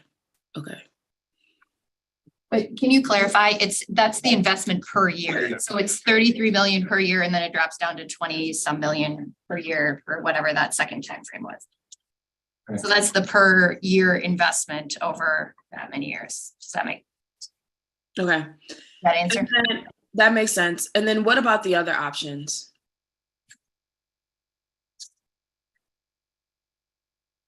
So if we look at option 3, it has a couple of scenarios there. One of them is to have greenhouse to start the work in 2033, which is, I believe, Dwight referred to that option as being the least feasible goal. But if we are looking at that scenario, if we start in 2033, this is scenario 3A per the reports. We did include the reports as well of the board for review with the agenda. So if we start at 2033, we will be looking at 40 million per year between 2033 and 2042, and then it will drop down to a little under 20 million in today's dollars.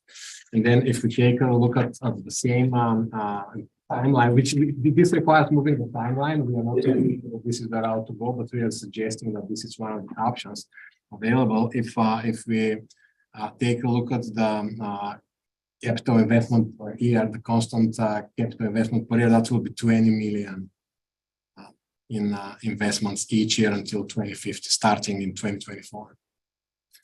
And the very first option, which has the highest rate of investments, front-loaded in the beginning of the project, it will require for years between 2024 and 2028 investment of about 75 million, and then it will drop down to investments from 2030 to 2040 for less than 10 million per year. Okay, I guess I somewhat understand what you're saying. I know the first option you gave me more like year out breakouts, and then there was 10-year breakouts with how much you're saying. I'm just a visual person, so for me, I'm visualizing how much that may cost for each of the options. Okay. Okay. I guess my other question, or thank you for telling me that, because that was very something that I was thinking about as we heard students today talk about the importance, and then also the investments that we're making. I think are significant, but also, you know, it speaks to what our values are. My next question is just, are there any examples in the United States and or in other countries where schools have become 100% renewable? I know that there are some that I know that we're starting the process, but have there been any that have made significant strides that we can look at? I will try to answer this question with what I am aware of, and that's is probably not everything that's out there, but a moment of pride locally here in Oregon School District, they have the largest net zero building in North America with points of pride, and it's located right here in Fitchburg, actually. I took my team to visit that school, and we have been collaborating with the school district actually on what it is to operate into one of these buildings, what are the implications, what we can learn from them, and it has been very fruitful so far. But to answer your question, Board Member Pearson, there are school districts that are working towards that, and local pride is Oregon School District with having the largest one in America. Okay, thank you for that. I'm all down for always learning from other places and not necessarily always creating the wheel. And so, yeah, the more that we can learn about what other folks are doing, I'm always down for making sure that we have that knowledge. And I think that's all for my questions at the time. I might think of some others that I would like to ask. Thank you. Okay, thanks. Board Member Nichols. Yes, thanks. Let me lower my hand. Okay, first of all, thank you for being here. Thank you for the expertise that you bring to the table on this and all the good thinking. I don't profess to know a lot in this area. So let me just ask a couple of questions to make sure I fully understand. The first goal that we have is to reach 50% renewable, right, by 2030. And from what I saw in your reports, it looks like you would look at starting the work, whatever the scenario is, in 2024. So that's the first building being done. So the work would have to start ahead of that. So the report shows what the energy usage would be in 2024, which means the building has to be done in 2023, be online and have usage in 2024. Okay, thank you for that. So if we were to start sometime between now and trying to get to 2030 with the first benchmark of the goal of 50%. What I could not tell yet from your presentation is what would that take? I understand that we're thinking all the way out, kind of long-term, like what it means to get to either the 100% renewable or the zero greenhouse emissions, but I'm curious what it looks like to get to the 50%. And is the main and only strategy to replace the natural gas with an electrical source? Are there any other energy sources? Because I just looked at the original resolution and it had mentioned wind, solar, and I saw some of the other efforts that we've been working on. So I'm just curious, and if you already said that, I apologize, then I missed it. So in order to get rid of the natural gas, so to get to 50%. So that's scenario one in the sheet. So that's where we're looking at, like the initial 6 years to get to that 50% of a like $540 million capital investment. So to be able to get rid of natural gas, which there is no way that's non-renewable, there's no direct renewal, so it has to That is go. viable, yeah. That's viable yet. We need to go electric. So wind and solar all make electricity. So we still need, so that's where, so that's where, and also to Dwight earlier saying, we can't just take a gas boiler, put it in electric one and just, walk away. So that's where geothermal comes in to try to take the heat from the ground, put the heat back in the ground, depending on what season we're at, pump that fluid through there to make that happen. So that's kind of the most viable option. Like I said, and Svetlin alluded to another technology soon to come to North America. But we'd have to wait and see on that and see if it would work for us. Geothermal is kind of the tried and true to this date for what we need to do here.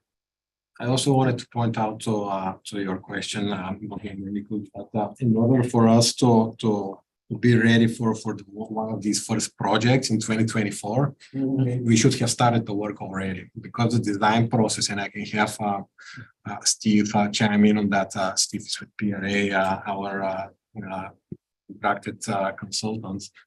Design process takes a lot of manpower, and it requires a lot of investigation of the existing conditions and actually drafting the plans from scratch, so to speak, because we need to reinvent the wheel in our existing building. Right. So these are at least 9 to 12 months preliminary work only at the drafting table before we can go out to bid and before we hit implementation of the construction phase. And because we are talking about implementing this into multiple buildings at the same time, this can make it extremely challenging, because with a phased approach, not only the costs will go higher, but also we are increasing the risk in delivering these projects. We have seen this through the referendum, that the more projects are on the table and the further they're stretched out, that results in less bid participation. The appetite of the local vendors becomes smaller and smaller once they secure their main cost for the season, and also it expands the risk for the contractor, because in 2 years they don't have the stability like we do at school, because we will be here. But many of the contractors taking on these large jobs, not knowing what supply chain will do to their organization and what the labor market will look like at the end of this project, places significant risk in the contractors, and that's where the higher bids come in, higher than our expectations.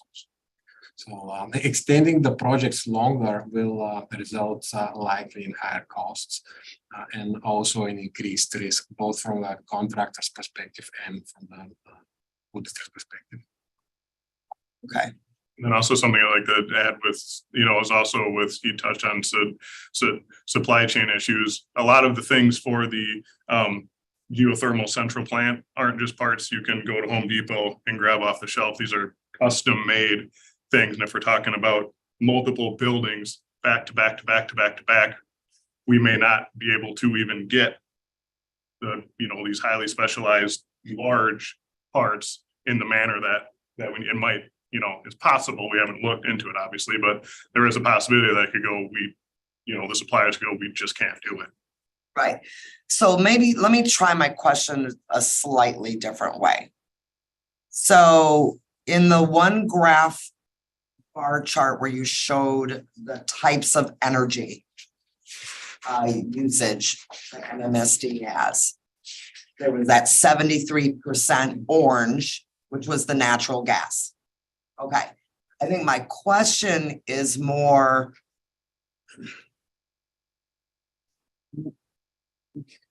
would it be achievable to say that we wanted to reduce the 73% usage of natural gas down to 50 by 2030? Is that another way of looking at the goal? Because it would be, or to reduce the 73 down to 35% or half of that. So it's not at the 0 yet, but that we're still achieving goal 1.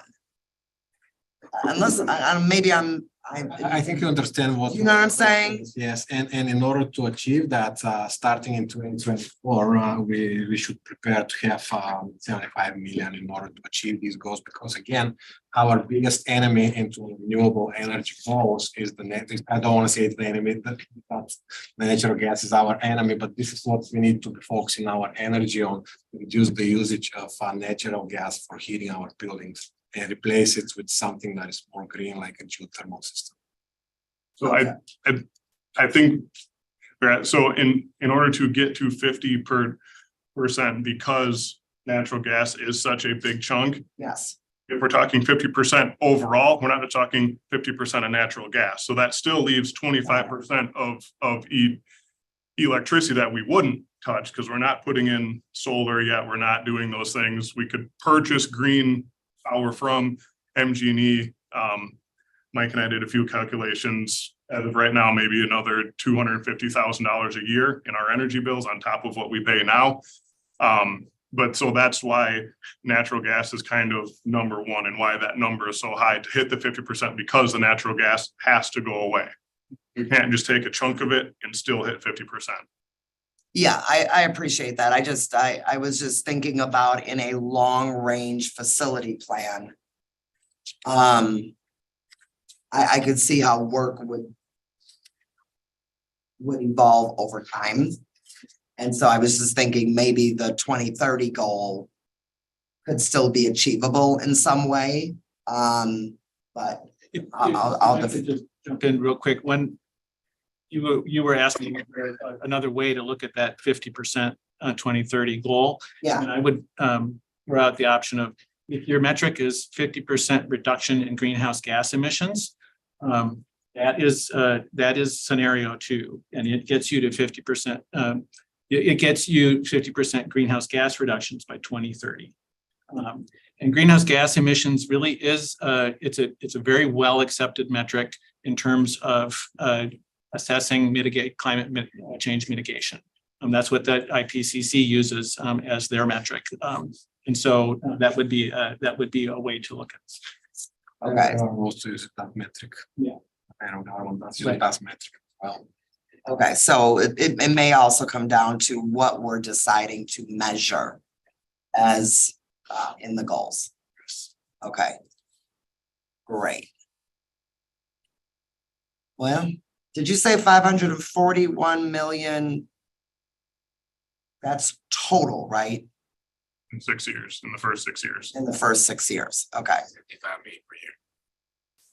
You asked to what that might look like. Just maybe another way to think about it is in that scenario 1, that to meet the 2030 50% renewable goal, that front-end loaded option, that requires converting really all of your elementaries and all of your middle schools to be electric heat. So just in terms of a way to visualize that, that is going into all of those buildings, and touching every room in every one of those buildings in a 5 or 6 year time frame. And so that's the sort of the scale of what we're talking about to get to that 50% renewable by 2030. All elementaries and middle schools in your district. And Board Member Nichols, I think is also important. The things that Betlin touched on earlier. These are preliminary, but the key here is impact on student outcome and education. Disruption is the term that's used. We physically may not necessarily know the depth of this disruption in the schools, closing them down, busing transportation. There's a lot of logistics, teacher movement. And so from a vantage point of building services, these are all things that we have to work collaboratively to resolve. Yeah, I appreciate that. I think my last question is, we are currently in a really exciting and pretty aggressive referendum. There's been a lot of investment spent on replacing HVAC We're, undergoing new construction in many of our buildings, and we'll actually be building a brand new elementary. And I think where my head is like, are any of those efforts that we're currently doing through our referendum helping us move towards this goal of more renewable energy? So I think the answer is a yes and a no. So we are installing high efficiency equipment currently, but we are not installing geothermal equipment, which we will need to do no matter which route we are taking. We also have a solar allowance, which we are exploring currently with our solar allowance. Yes, Okay. specifically devoted by the Board of Education is my understanding of it. We are currently working on how are we going to implement it in the project, because these projects will be delivered in the end of the summer of 24, and we need to find a route of how are we going to incorporate our green initiatives into the current referendum project. So there are a few options. We are working through that. We are actually working with MG&E on a totally separate line of options, but we don't have anything that we have identified as it is ready to implement. So probably there will be a lot we can share more at the end of this month. We're in preliminary stages of what this can look like for the school district. Great, thank you. And I know the work that's being done on the referendum, because I don't want to leave that in a negative note. In many cases, it has been getting us up to date. Getting some of our systems up to the 21st century. And I know that some of those may not have been originally scoped out as being the green project per se. But we've been doing a lot of work. So it would be great if we could potentially track how some of that might be contributing to a more green footprint. Thank you. Board Member Simkin, I see your hand. Board President Mulder, we haven't heard her questions yet, so I'm gonna go ahead and. Thank you so much. So I was surprised in this presentation to see in the pros and cons that there was no mention of combating global warming or climate change as a pro. And one of the things that stands out to me in terms of our timeline is, science isn't something we as a district believe, it's something we teach. Right? We don't get to kind of say whether or not we subscribe to it. It's a whole area of study for our students. And what scientists have been saying for decades is that the impact of global warming is going to be a sincere threat to human life on this planet. And one of the things that stands out to me is a BBC published a study recently that said, by 2040, the temperature of the earth will have increased by 1.5 degrees Celsius. And so I'm wondering how that factors in, right? We can talk about interrupting kids' education for changing buildings, but we also shut down schools for multiple days. Almost, my kids missed more school in 1 year due to I can't think of what we called it, polar vortex, than I missed in my entire career of education. So if we're not factoring in how climate change interrupts school, if we're not factoring in what climate change or global warming means for our students long-term, I think that there's something missing from the conversation. So can you explain to me a little bit of why, climate change and addressing climate change and the expedient need to do that isn't part of the pros and cons when we talk through these scenarios? Let me try to explain this. I think us being here is the commitment that we are here in order to bring this to the table and to show our commitment. To be honest, in the last year, all those 6 designs, they took significant toll on our team, on top of running a referendum, on top of trying to keep doors open for our students and stuff, right? So we didn't include these because they're the prerequisite. I think being here is our statement that, yeah, we are committing to climate change and we want to contribute and we want to find out how we can create the future of our school district together. So you're 100% right that we have missed this as an advantage, but we are here because we believe in that and want to make sure that this is very clear that building services and all of our offices committed to the climate change, and we want to make a positive impact on our facilities operations. And we presented a few ways how we can approach that. Again, our commitment shows we did not raise a hand just to take more work. We took the significant workload because we believe in the outcomes of it. And I hope that our board and superintendent and all the collaborate with us will take this as seriously as we do, because our commitment here again is being here and presenting this. Yeah, I want to say that I don't know if time is a luxury we actually have, if it's actually something that we can afford. And I think that if you factor in, how not eliminating carbon emissions or sustaining our current level of carbon emissions will have long-term consequences and costs beyond our financial reality. I think that expediting this process is really important to our young people. I think about, what it means to delay this 10 years and to turn this from a project that was originally intended to be 21 years into a project that would now be 27 years. That means I'd be 62 years old when we got done with this. And so I think, I guess I want to push back on the idea that we have time. That I'm not so sure that we do. The other thing I want to say is that I really appreciate Board Member Gomez-Schmidt getting this back on our agenda. I think it's completely reasonable that we haven't been able to do this work over the course of this pandemic. And I think that there is some necessary adjustment in terms of the reality of what our work has looked like over the course of the last 3 years since we passed this resolution as a board. However, I greatly appreciate that we're having this conversation right now. The last thing I want to ask about is the board during our referendum added $2 million to the referendum to invest in clean energy and sustainability. And I am curious about how that additional investment from our taxpayers and the folks who support this district is being utilized to help us pursue the school. What I alluded earlier, we do have that allowance, and we're currently working on what are the specific plans, how much solar generation we can afford at each school, where does it make most sense, what are our current plans, can we change these to fit better the needs of the school district.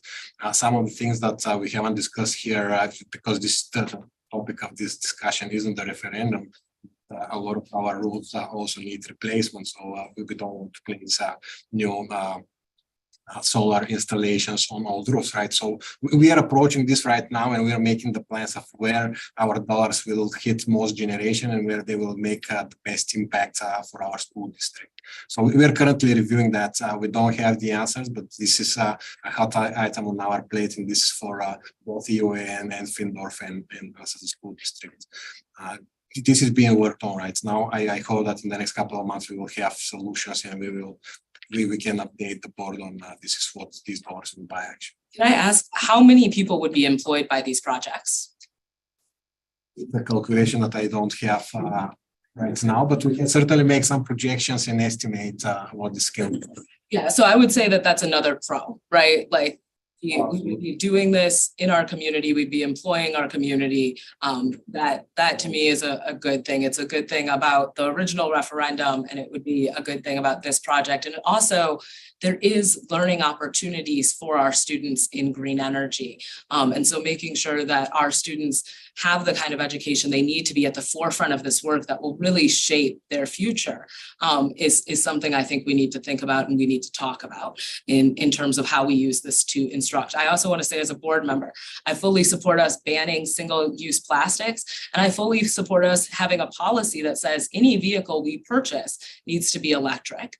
I don't know, when you said 7% of our fleet is electric at this point, I'm curious, you know, how much of that fleet was procured recently, and if our standard right now is that if we're buying vehicles, they're electric, or if we're buying a mix of vehicles that are electric and are not electric right now at this point. So currently, in the last year, we purchased actually, I believe, 6. I can look that up, but I believe all vehicles that we purchased in the current year actually were electric.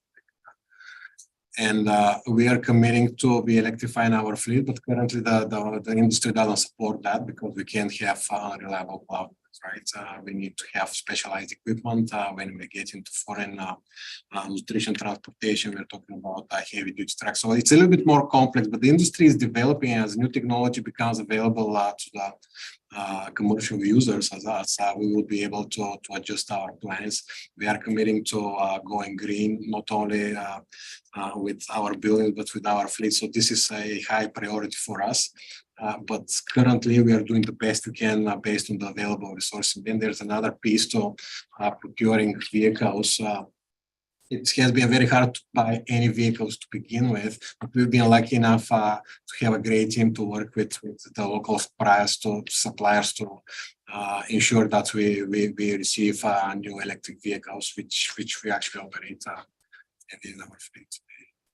My last comment, and I very much appreciate that update, and I do understand the supply reality in terms of, you know, vehicles, particularly at this moment.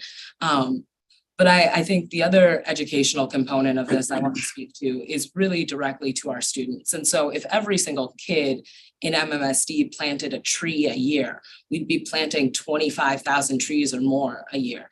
So if we are proactively engaging our students in this conversation and creating learning opportunities for our students that promote sustainability and promote the environment, I think we not only can make this impact faster and in collaboration with our entire community, including our children, we can be more effective. And I think that we can shift some of the culture of the way our kids feel about our schools and our community in general.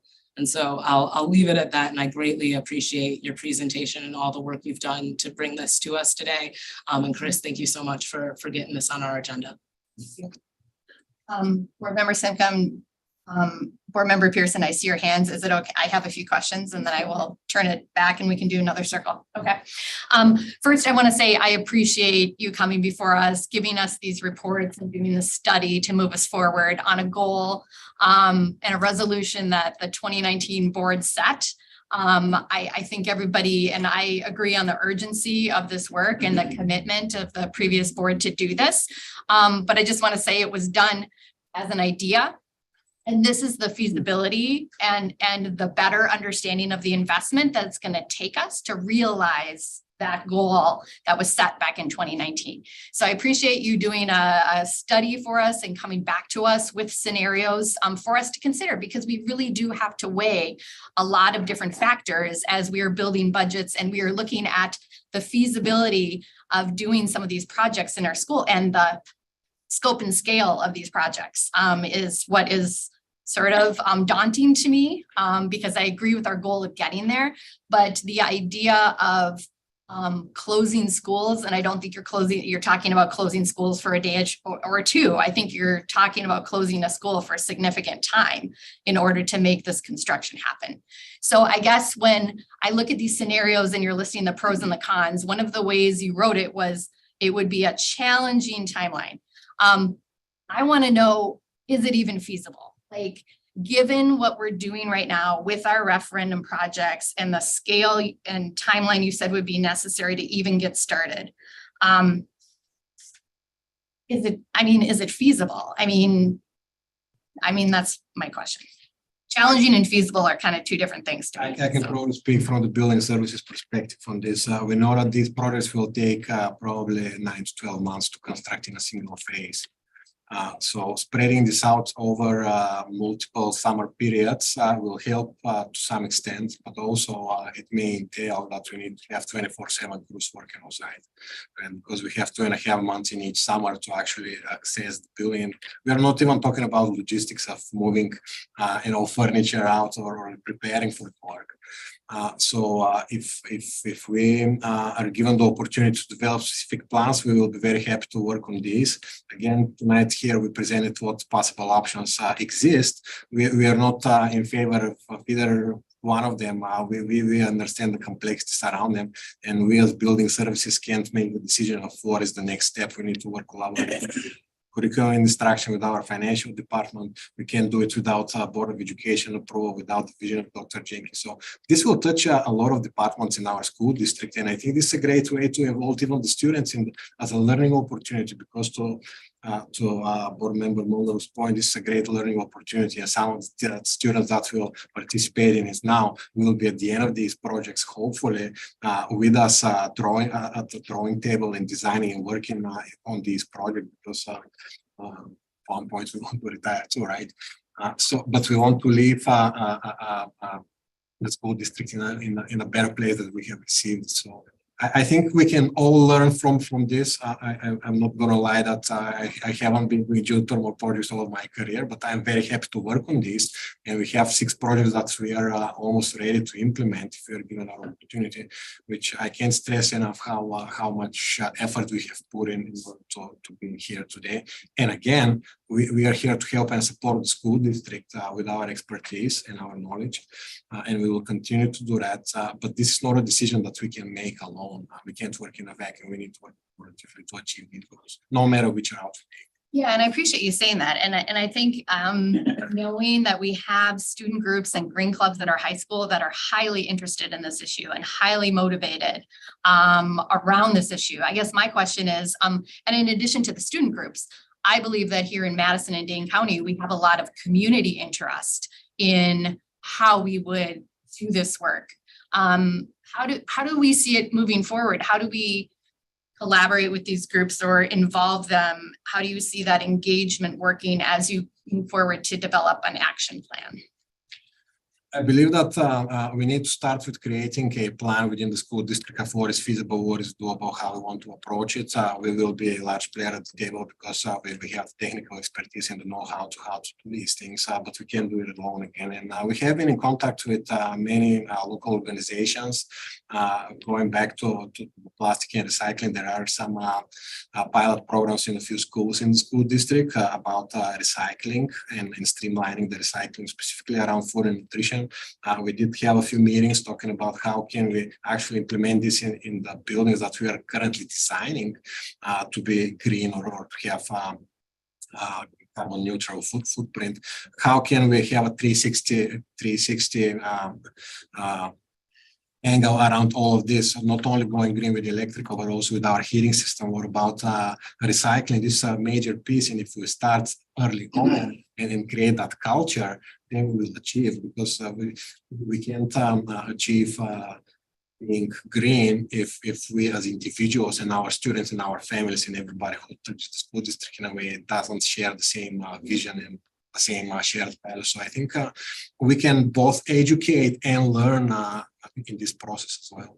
Yeah, I look forward to that conversation going forward. And another point and question I have, I guess, is that our school district sits within the city of Madison, that sits within the Dane County, that also have their own renewable energy and zero emission goals. I think the Dane County ones are 2050, the city, a mix of both zero greenhouse gases and renewable energy goals, 100%. How do you see collaboration with other government entities working to help us reach our goals as they try to reach their goals? Because we're sort of a big entity sitting in the middle of the city, in the middle of the county. Absolutely, and we've been kind of having this as a core piece in our presentation, that it takes collaboration. MMSD can't be successful in a vacuum if the city and Dane County are with us, or the states. This will be even better collaboration, and we'll have better outcome from it. I think this revolves around with our utility providers as well. We are already in collaboration with them. We already had conversations with Dane County. None of this has translated into something that we can say, oh, this is a moment of pride, but we are working towards these goals, and we will be happy to collaborate with anybody who would like to go green. We are not the only ones. If we join forces, we will probably have a better purchasing power, and we will have better outcomes, and we can learn from each other. I think because this is something so new, there's a lot of learning from it that is in front of everybody. Learn from our mistakes and other people's mistakes, and we can learn best practices and how to approach things that maybe we're not seeing right now. One of the last things I'll ask is, one of the students mentioned the Inflation Reduction Act, and I think that has come online since before we started doing these studies, right? So how do you see that affecting our potential to do something differently, or do something more quickly, or get investment from federal sources going forward? And will we be able to leverage what we're doing with the referendum projects already with that Inflation Reduction Act? We are currently looking into that, but I will have Dwight speak a little bit more towards what opportunities we have. And again, we are trying to take advantage of any possible option. It's not only through grants, it's through energy savings and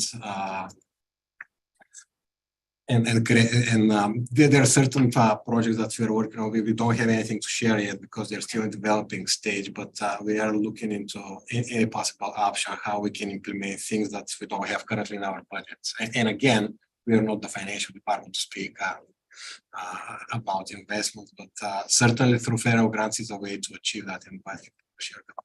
So I'm not an expert on the Inflation Reduction Act, and it's a big, complicated piece of legislation, but I can say that I have been following it, and the one of the linchpins is this 30% credit for renewable energy, and that is the way my understanding of it is that credit. With a tax credit, you need to be taxable to capture that. So I know that a very large chunk of that funding is tax credits. I thought there was a chunk of it that was going to be going towards schools, but maybe there are some provisions for the public sector. Okay. But the majority of it is not, but still we are looking into that. This was brought up as a part of our referendum discussions in our. Okay. We don't know about it. We are looking into it. We don't have anything here. Okay. And then one thing I heard while you were talking is just that the RFP that we released for transportation, that has something built into it about renewable transportation or buses being part of the RFP. And if that's, I see Senator Cotto nodding over there, but that is coming back to the board in January, the RFP for transportation. So I am thrilled happy to hear that that is proactively part of what we are doing looking forward. I believe that I will not make a statement saying that we are looking at it from many different angles. We are dealing with facilities and buildings, so we are looking in that direction. So we have some information that we can do. Transportation also is looking into that, what this can look like and how we can achieve some of the goals using federal grants. Also, our fleet operation currently actively electrifying our fleets, and as we have funds, we will continue to do that. So our approach is to really have a 360-degree around it. We are not there yet, but we have done the first steps into that. Okay, so my last question is around action plan time. You said there's an action plan coming back to us. How does that look timeline-wise for coming back to the board? You said early next spring? Timeline for long-range facilities plan? No, just the action plan around this piece. I think what is in front of us is us as a school district is to put heads together and start working on where do we want to take the goals, which route do we want to take, because once we have that end goal, when to how do we want to achieve that end goal, one of these scenarios, this will reflect in our long range facilities planning and then how we will renovate buildings, what will be the sequence, what will be the investment. We don't have all of the answers yet, but I think we need to start collaborating and working towards having a long range facilities plan, which my department can't produce or can't create unless we have what is the goal we want to achieve and how we want. So I think we need to have a solution on how we want to achieve these goals and by when. And then we will be working on the long range facilities plan, which will incorporate how specific steps, plans, the designs. And where my head is sort of going is that we're going to start building a budget in January. And so what I'm thinking is what we need to build into that going forward for the next budget cycle. So thank you so much for the information and the presentation. Board Member Simpkin. Okay, thank you. And I'm listening to this, I'm just getting more and more excited because I feel like somehow we're going to make this work. And it's just a question of how and when are we going to make this work? And so I just want to sort of fact check what I think I've heard from the presentation, which was that operationalizing the goal of 2040, there are structural barriers that we may not be able to get around, such as time, expertise, and actually building the components. Is that correct? There may be challenges around each of these scenarios. There will be challenges. Some of them might be more on the financial end, some of them more be more on the implementation end. But there are challenges no matter how we want to approach that. Some of the things that that report doesn't clearly call out is the design time. We need pretty much facility operations in renovations of this scale, they need to be planned out ahead of time. We are constructing referendum 2020 right now, but the legwork for it was done ways before that, right? We have two summers more of construction season, but the work for referendum 2020 probably starts somewhere in 2016, 17, 18 as a conceptual design. So in order to achieve our goals, we really have to put our minds to work and sit at the drawing table and to design this. And we have 6 projects that are almost ready to go. We did get an approval from Board of Education in early to mid-spring of 2022 to complete these designs. And tonight here we have both Steve and Dwight as part of our design team. We have delivered 5 of these projects to 75% design by July 1st, which was our goal. But to develop these further, we will need more resources and more time. And if we are planning to implement one of these, which was our original plan, we will need to accomplish this in a very timely manner because we have a very long lead time on the central plants from the geothermal equipment. It is 12 to 14 months. So if we want to construct this by 2024, which was our original plan, the first pilot project, we will need to get our ducks in a row, so to speak, and to finalize the designs to 100% out and purchase the equipment. When we are replacing the heating system for a whole building, we will not remove the existing one before we have the new one on site, because this is what we're seeing nowadays, that if you get a delivery date for a boiler or air handler and it gets pushed back and back and back, we will not be risking not opening school on time. So we need to be certain that the equipment will be here before we demo the existing one. And this will require 12 months lead time, which will require another 12 months of design. Okay. Which we've done the legwork for. We have some projects that are ready to go. This helps answer your question. I'm going to push you a little more on this, because some of the things that I've heard make me wonder if, 2040, it sounds fantastic. And I know that this is a really important benchmark as far as climate change. And so there's this idea that we have to get things done by then, but I'm not sure that I'm hearing that we actually can. And so one of the things that I heard said tonight was that that some of the structure needs to be handcrafted. And that can be a barrier because that can only happen. This So relates more to the lead times on the equipment because these are systems that are not widely available. Nobody buys a chiller plant for a whole home. They're custom made systems. right, and so let's, I just want to hear realistically, is it possible, is the 2040 plan possible that we would have the number of workers that can do this, the appropriate materials handcrafted? And if you're talking about 24/7 work, are those expenses built into the proposal that you? Well, currently, we are showing if we are doing this project as a one-phase project. That's the reality of it is, and it doesn't include escalation. I think, as I mentioned, the next step is to put a team together and distribute these goals, and then we can explore what are the complexities. I have I've heard that's referred to professional a lot, that I have the can-do attitude. So I'm not going to say that it's not possible. If we do anything, but there will be hard decisions that we need to make in order to achieve these goals, because. Can our team carry that out? We will probably need some additional support. Can we financially carry out? We will need to ask our financial department. Can we do this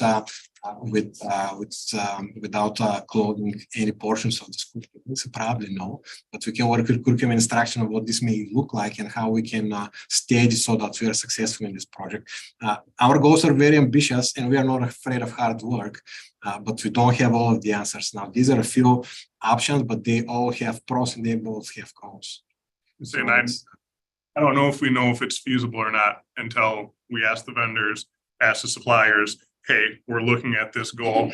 Is this possible? So I don't think we can fairly answer that question tonight because we haven't asked the question, is this possible? Man, so supply chain, worker power, vendor power, is that all there? Because tonight here's the findings. I also want to add that we need to ask a few questions ourselves as representatives of the school district. What compromises are we willing to make in order to achieve these goals, and what cost are we going to achieve them? Because I think it really comes down to what we need to commit to. We as building service will commit to support the school district in any goals that we decide to set as our goals. But we can't make that decision alone. We need to work collaboratively to get to that decision. These are a few options that's how we can take, but each one of these options will require hard decisions. We can make these decisions alone. We need to further explore it and talk specific questions and have sessions where we can look at what each scenario entails, what will be the impact on curriculum, instruction, on the community, because our buildings are besides schools, they're a community resource as well, which our current referendum is also affecting that as well. There's a lot of factors to be considered before we can say, yeah, this is achievable and at what cost. So we need to work together to get that answer together. So before we actually are in the position to vote on a plan, I hope we would have all of that information in place. If that's going to be the step that we're taking is voting on one of these plans. I don't think we are asking for any vote. We just wanted to present what we know about our renewable energy goals. I think the next steps would be let's explore this any further in collaboration with all of the departments that need to be involved in that process. And then if we are asking for a vote, I think we will need to have a proposal that will be voted on or off. Okay. So my next question is, in the proposals that or in the plan that you have, is there an intention to reuse or recycle pieces of the buildings that you're taking out?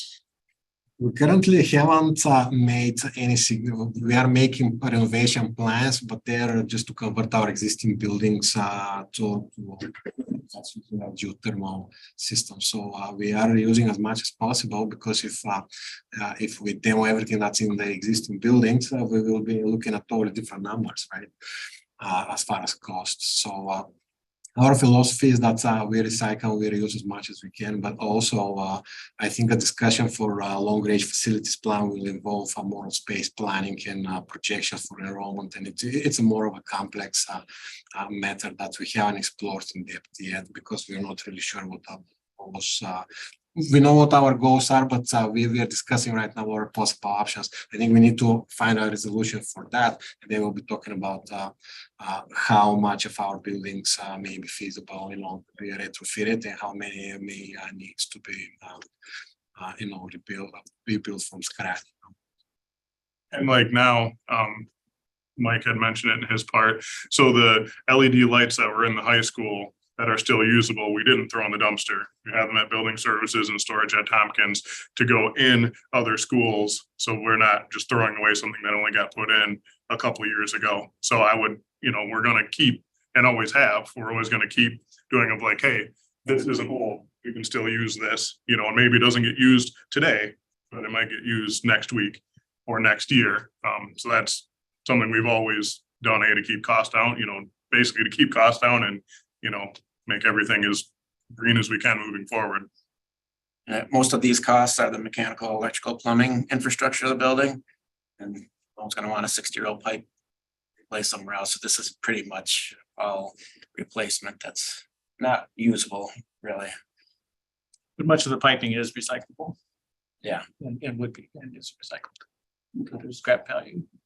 I'd be interested as you keep fine tuning to know how much waste we're actually generating through these projects as well. And then my last question really isn't as much as for our board and Dr. Jenkins and maybe for Ross, which is when this resolution was passed, what was the identified funding source?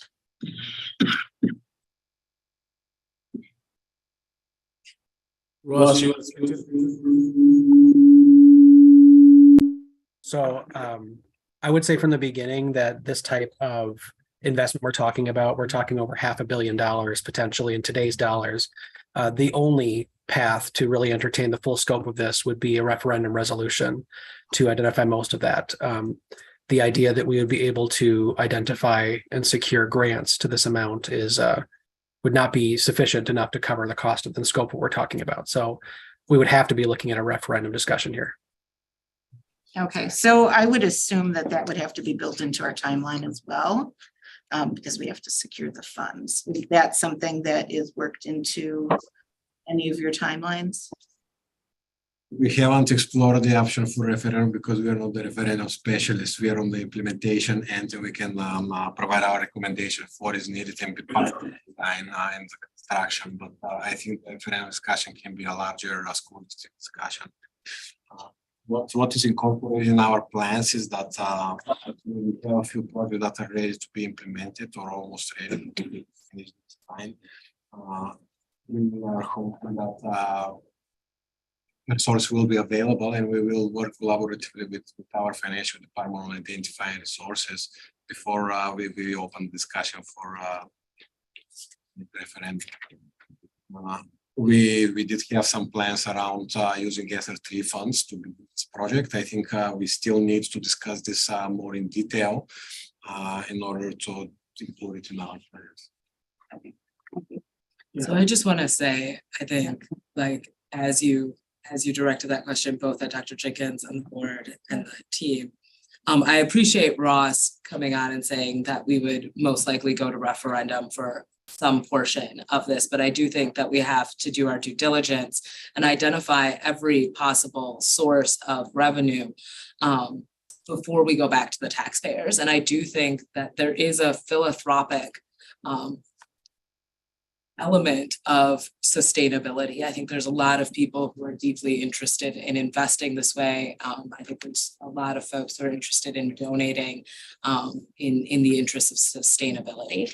And so I do think that the referendum is probably ultimately where we would land, although I think we have to explore kind of every option we have before we have that discussion.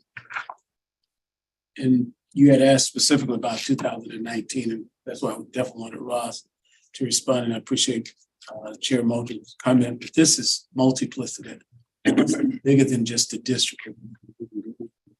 Just given our footprint here in the region. So behind the scene, first of all, we wanted to study it. And I thank the team, Mr. Hodo's team, and we have our consultants here with us tonight. But as we have gotten the information back, it's much bigger than our district. We're talking about economic input, educational input, environmental input, impact into this. This is just bigger than just going green. It's looking at what someone may think, okay, we're going green. No, this is saying positioning our community in a very healthy way to bring economic engine to our community that helps us educate our community. We can impact everything that we're talking about from an educational innovation, jobs, innovation, students following their passion. Our students at the schools, I'm so proud of them tonight. And that's just a few of them. We have truly some of the best students in the world. And they just had 3 minutes to speak tonight. They could do a dissertation on it right now while they're in high school. So I want to thank everybody for coming. Chris, board member commencement, bringing us back. This to me been one of the most exciting things since I've been back here at Madison too, because this is what Madison does. We're planning to have a charrette. So we get the community voice. I think what your Mojo said about this community would support this, it's bigger than just a referendum. And I don't even think this community will want it just in a referendum. People want to support this particular effort. So thank you again for bringing it back. Thank you all for speaking to it. And as you can see there, our team is very versed. So this will also take us working with MG&E, working with Alliant Energy, working with other individuals in our community to get the best finances around it, how we're going to support it, get the best science around it, how we're going to support it. It's going to be a collaborative effort, sure. We have one more question from board member Pearson. You've been waiting patiently there. Yeah, I think it just goes along with what Ali was just mentioning about, exhausting all sources. So with that, can we use any ESSER funding? Because I know ESSER is one time, but at least to get us started on that path.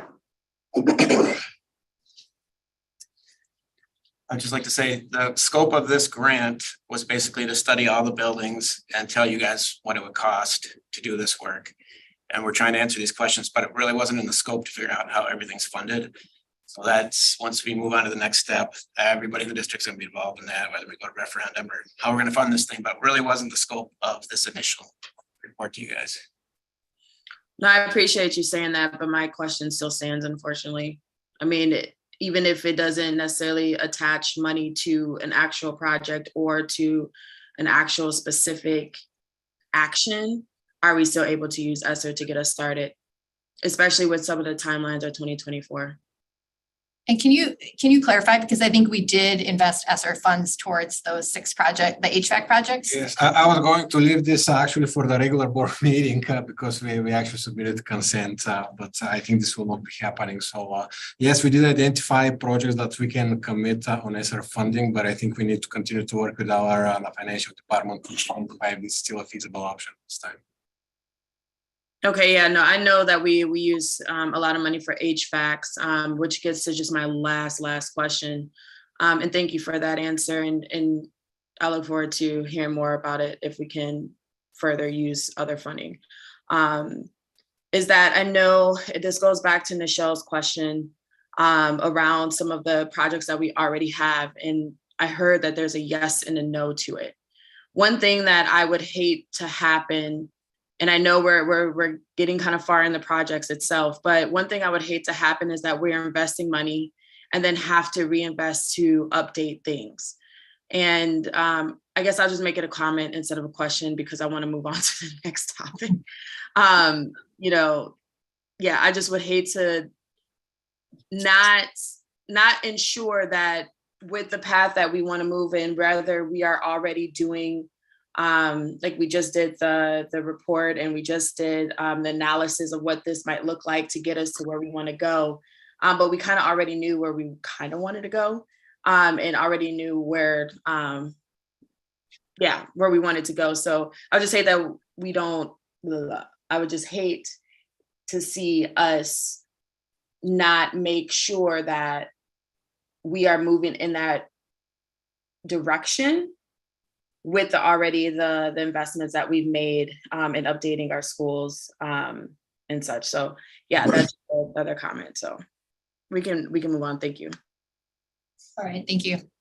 Thank you once again for the presentation, for the work and bringing the study to us so that we can figure out now that we know the scope and we know the scale and the options that we can move forward with an action plan to getting us to reach these goals. So appreciate your work and appreciate your time.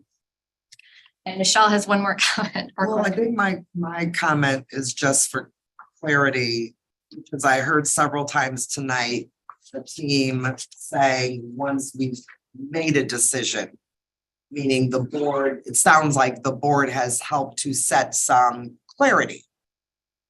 Then additional scoping out can occur. So I guess I'm still not sure exactly. Sounds like they've done their initial work. They're waiting on us. And so, or at least that's the way I'm hearing it. So I guess I'm just looking for clarification on what is our next step as a board? Or well, I was gonna say, I can't use the next step as a board, my turn. But I can just tell you from our perspective, we were bringing the board an update tonight. Okay. As you also heard, we did the study. We still have to go back and analyze this and interrogate it to be able to put a proposal together. What will come back before the board? If the board has interest in this.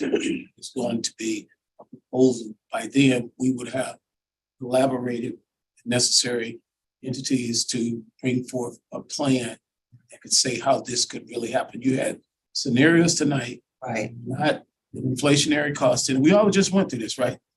Without inflationary costs and without looking at the supply chain and not looking at the workforce development. But once we interrogate it, come back to you with the proposal, it would be realistic for us. We are moving with a sense of urgency and want to get it 2040, but you will be able to give some parameters about what we think we can do after we have really truly collaborated with the best minds on this to bring it before you. But it sounds like the interest is there to continue to go with our goal of 2040.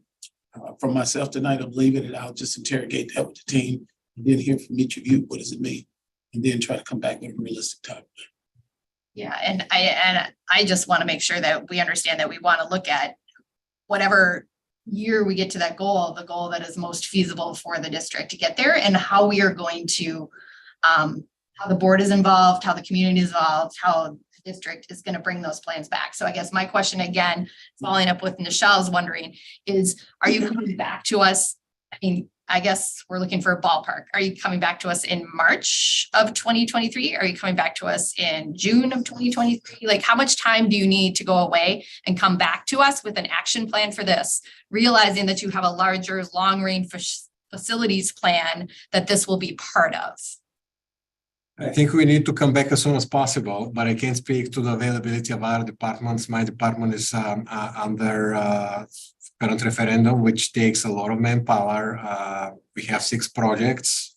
We don't have enough manpower to be successful to be doing this on top of keeping doors open, which is the main function of our department. But I would be reaching out to all the players on the table to define these goals and make a strategy of how we're going to reach that, and then we'll come back to the board. I can't define a timeline currently because, to be honest, when I am approached to have a meeting, I'm looking at a month out in my calendar, and I'm sure that other departments are as well. To get a office calendar or to get there's a lot of work that we are doing currently, and this is not something that we put on the side burner, but to combine everybody's busy schedule and to have meetings and to discuss particular action plans, how many people we are evaluating on each of these scenarios, which ones they will be, because that's integral part of that plan too. These are the next steps we need to take, and once we have this game plan, we can bring it up to the board to vote for approving this plan and approving specific projects as well.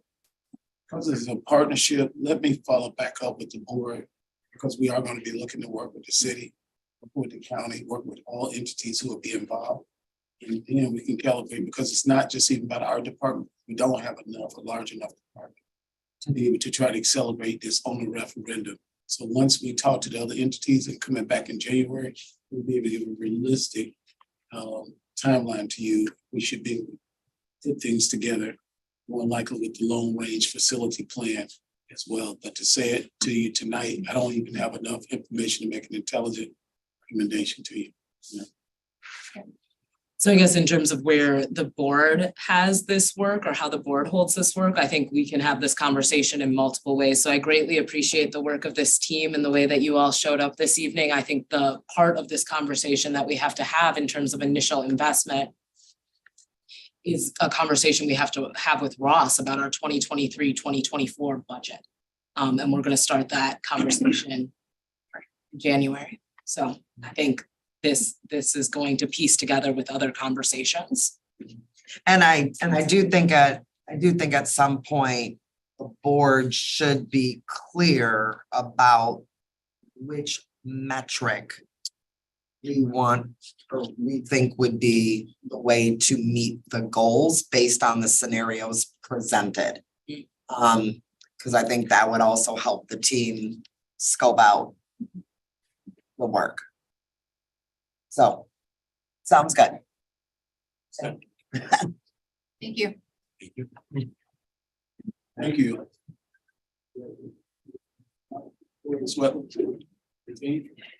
Thank you all so much. Thank you for joining us. Okay, the last item on our agenda for tonight is an update on schools.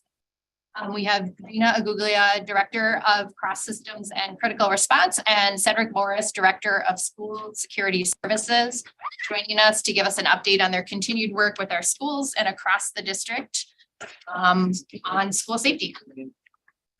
Greatly appreciate it. Thank you.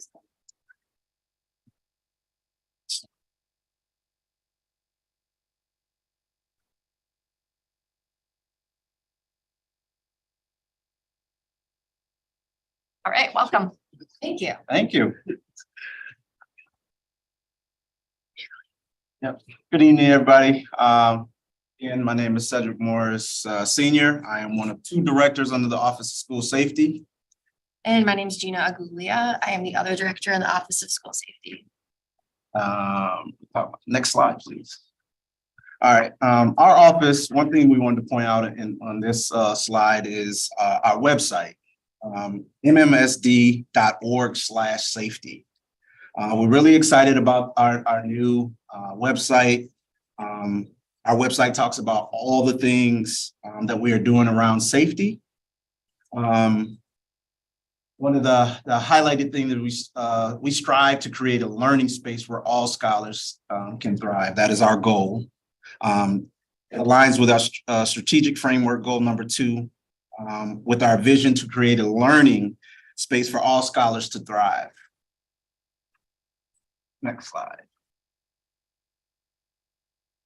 So we wanted to come with some updates, especially because we're excited about some improvements that we've made so far in 2022-2023 school year.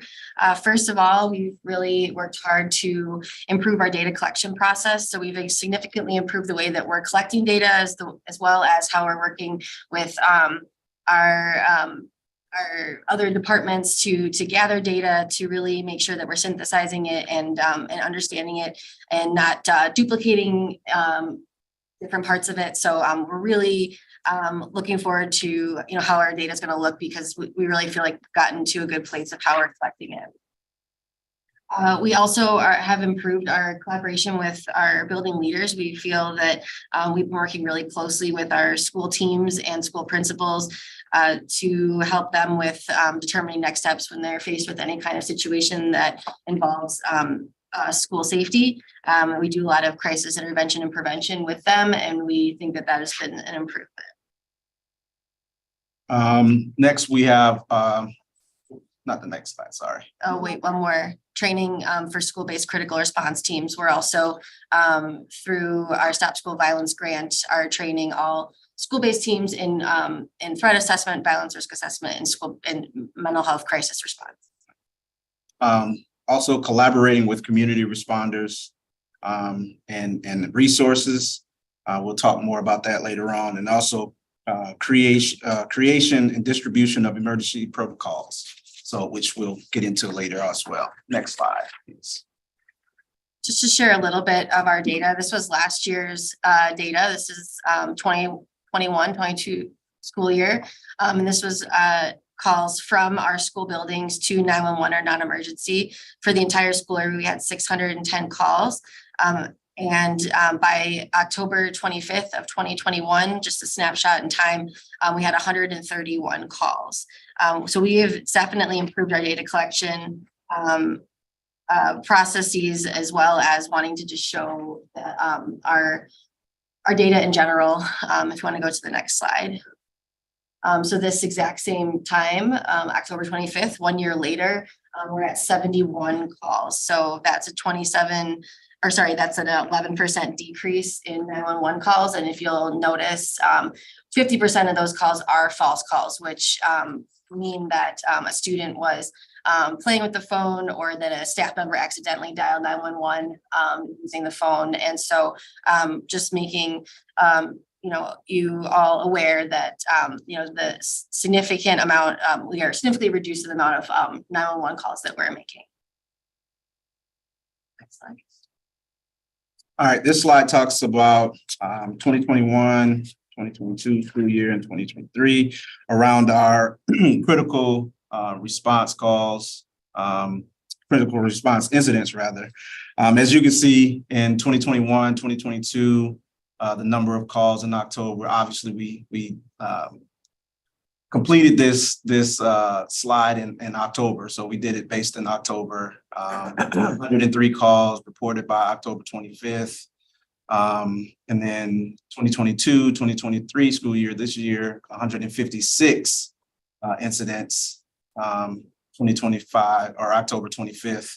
So we believe that this is a good thing based off this data, right? It talks about, it shows rather, that our schools are calling our office more for consults. It also shows that we're in better collaboration with the schools and our school teams. So that's also a good thing. So We see a reduction in the 911 calls and increase in the calls to the Office of School Safety for support. Next slide. And 3 major projects that we are continuing to work on that we just wanted to update you on. The first one, next slide, is that training and coaching of school-based critical response teams. So in MMSD, our goal is to have a school-based critical response team in every school. We currently only have 6 schools left until all of our schools are trained in critical response. And then we would go back to our schools that were originally trained to continue to provide ongoing training, job embedded professional development, and continued coaching around things like risk assessments and critical incident response. Next slide. We also are excited about our updates of our school safety walkthroughs. So we alluded to those, I think, the last time that we were here. That last spring, we completed a walkthrough for each school in our district.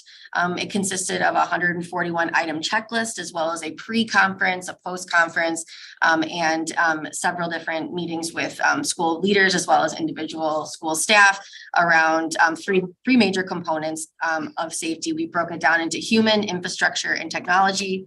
What's really great is 96% of all school safety categories are either completed, which is the navy, or partially completed, which is that teal color. So as you can see, most of the items that we looked at were either fully in place or partially completed and almost in place.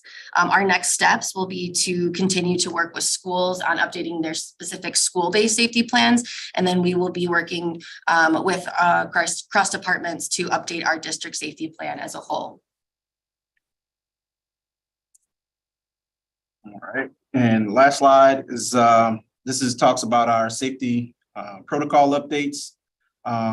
We've completed, or in the schools now, our new safety posters, flip charts, and updated language. The updated language on the new flip charts, we went from, well, I Love You Guys Foundation went from lockout to secure.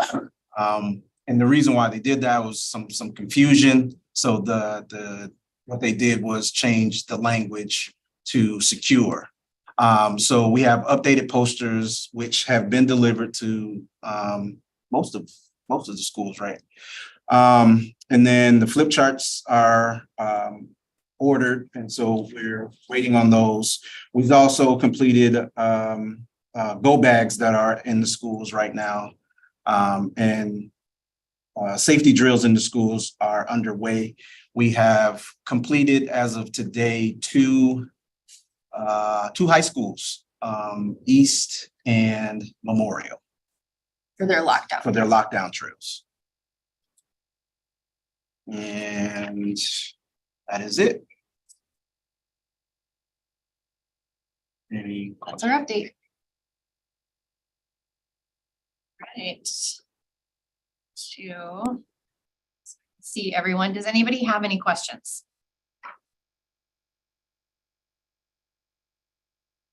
So Gina and Cedric were here in August, as you'll remember, gave us an update that they were going through and doing these walkthroughs through the school. And this is basically coming back to us to provide that bit of data, showing the partially completed, the fully completed, and basically the overall results of the work that they've been doing with schools. Yes, curious if you all have any questions. I have my hand up. Oh, you do? Mhm. I'm sorry, Board Member Nickel. Here I'm giving an explanation, hoping to spur some questions, and you're ready. I saw you. Well, first of all, thank you for coming back. It's also really helpful to see the data that you've been collecting. Can you say a little bit about why you feel like it's important to share the data about the 911 or non-emergency calls? Why, from a school safety perspective, do you feel like that's an important data point to monitor over time?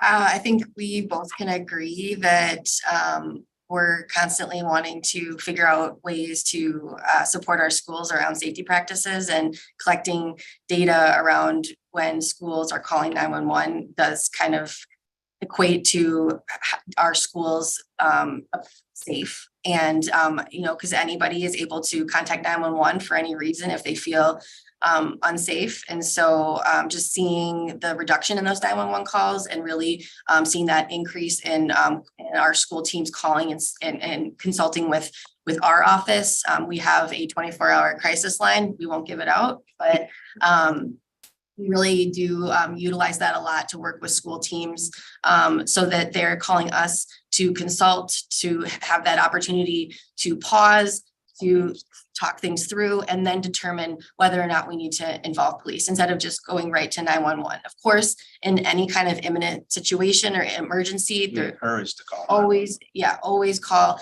911, but it is offering them an opportunity to take that moment to have an opportunity for a consult. And so that is why we look at this 911 data, because we're looking at how often people are utilizing 911 as a resource, and how often people are utilizing our office as a resource. And then how do those two also kind of work in tandem? If you would, and we have a lot of data that we didn't want to, bombard you with, but we do have, specific breakdowns of 911 calls. Like, and we wanted to make sure it was known that, like, there are a lot of false calls, lots of kids trying it out, playing with the phone. We even have some teachers that are like, oh my gosh, I can't believe I just dialed 911 by accident. So those kinds of things do happen. So that also just to show that even significantly reduces the call volume even more. We do have a lot of 911 calls coming from our health offices when we have medical emergencies for students. That's something that we do see a lot of. But for the most part, we're really seeing that reduction. And We see as a positive. And based off what we presented here today, definitely shows that there's a very big decrease in those calls. I was also looking at your pie chart with all the different categories of calls last year. And without drilling in on any particular percentage or category, I would say that there's a wide range of reasons why people are making those calls. And so some may have seemed imminent, but some maybe weren't as imminent, and could definitely have been maybe handled with some support from your team. And that's the reason for the calls, our crisis line, for them to call, so we can talk it through before they make those calls. Okay. And we can say that it's working because, again, based off what we presented, the data shows that they are calling our office a lot more. Okay, awesome. And the calls are down. Yeah, so you said that it's a goal for every school to have a crisis response team. Who would be some of the folks on that team? Does that include like student and staff support? Absolutely, yep. Yeah, so a school-based critical response team is led by the principal, or at the high school level, it could be a combination between like the safety and security principal and the principal. And then it would include student services staff like psych, social workers, counselors, nurses. It would include deans, PBIS coaches. For some of our smaller schools, it will definitely include behavior education assistants. For our high schools and middle schools, it can include this school security assistant. And then, there's additional people as needed. If there's a situation that arises that we need the custodian to be part of the team, or if we need our food services support to be part of the team, based on what's happening, what type of critical incident we're dealing with, then we loop those people in as needed. But the core team is really admin plus student services staff. Okay. Okay.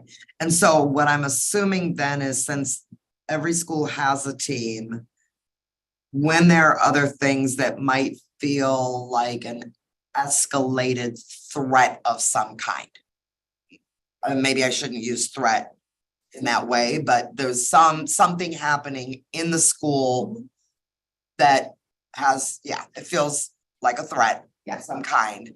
Most schools then are going to they're going to walkie-talkie the critical response team members, or I don't know, folks are kind of coming together to deal with that. Yes. And only in maybe the most extreme circumstances calling for outside help. Correct. Okay. Yeah, and that's what we train on. That's part of their training, is they learn how to come together, that they are the critical response team within their building that knows their students, their families, their staff, their infrastructure the best. And so they're going to come together, and when they determine that, and like you said, with like, it's a threat or there's a situation that is rising to the level of not being something that they can handle within their own team, then they, if they feel that they have an opportunity to pause and call us, then they do that, so we can help work through the situation with them, or they always can contact 911 or non-emergency if they feel that it's rising to that level. But our hope is that we train critical response teams at the school-based level to handle majority of the situations in-house, then loop us in when they need additional support around just thinking through critical incidents or understanding next steps. We do a ton of collaborative work with legal department, with student staff support. So we're bringing in other departments across the district to come together. We, have our own district critical response team. So we'll, bring in communications, or we'll loop in other building services who is just here. We'll bring different people together to support that school. Mm-hmm. And at the same time, if we determine that it's rising to a level where, it's either, something that we are not able to help with without the support of police or EMS or fire, then that's when we'll loop them in. And it makes it a lot more collaborative, because we have established relationships with our community partners. We have established relationships with our schools, and then we can kind of triangulate the 2-3 entities to really work together and create like an incident command structure where we can really all be supporting the school dealing with their critical incident. And based off the incident, it would be the building principal job to figure out who do I need on this team at this time? So it might be the security staff, it could be PBIS, could be, yeah.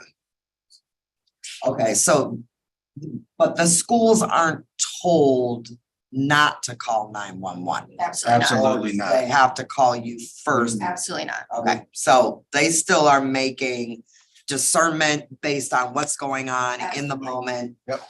But you're also doing a lot of training. Yeah, Yeah, and- that's exactly what we're saying. We're saying if if the situation is imminent, Yeah, if it is a imminent threat, if it's an imminent emergency, you're contacting 911 and then you're looping us in whenever is you're able, or, whenever it's appropriate. And our job is to assist, not get in the way of, Yeah. especially in that, while they're in the thread or whatever's going on, they're gonna contact 911 first, and then we'll get looped in and try to offer supports how we can. And at the same time, if they call us and we say, oh, no, hang up, call 911 and then call us back. We've done that as well. So it can be, we are wanting to be that collaborative partner in the way we collaborate with our external, like our resources, our emergency responders. But we by no means are saying that what they can and can't do. Absolutely. so I think my last question is,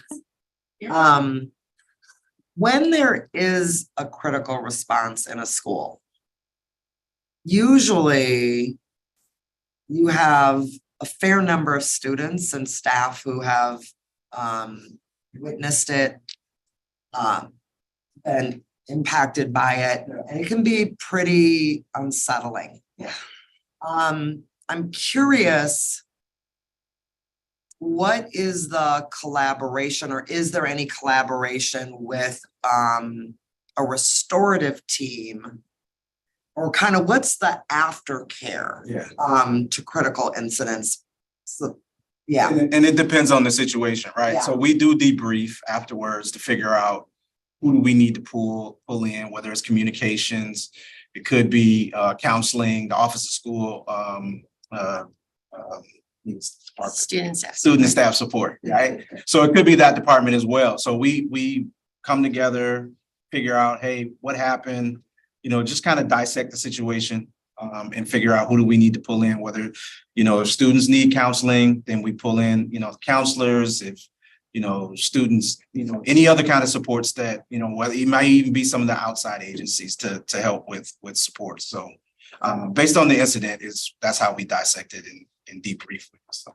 And a huge part of what we strive to do is really think about, how to repair any harm that's been caused, and how are we, how do we recover even when the crisis begins? How are we going to support recovery? And so we do work really closely with the office or the Department of Student and Staff Support, as well as leveraging the skills and amazing work of the social workers, psych counselors, and nurses that are at their schools, because they're the ones that are going to be there long after we jump in, support, and jump out. We're then helping to, facilitate what do you as a school team need long term to continue to, if there's harm that needs to be repaired, if there's individual students that need to be worked with, do they need to be connected to external resources, like you mentioned? There's a lot of additional stuff that needs to happen. So we kind of do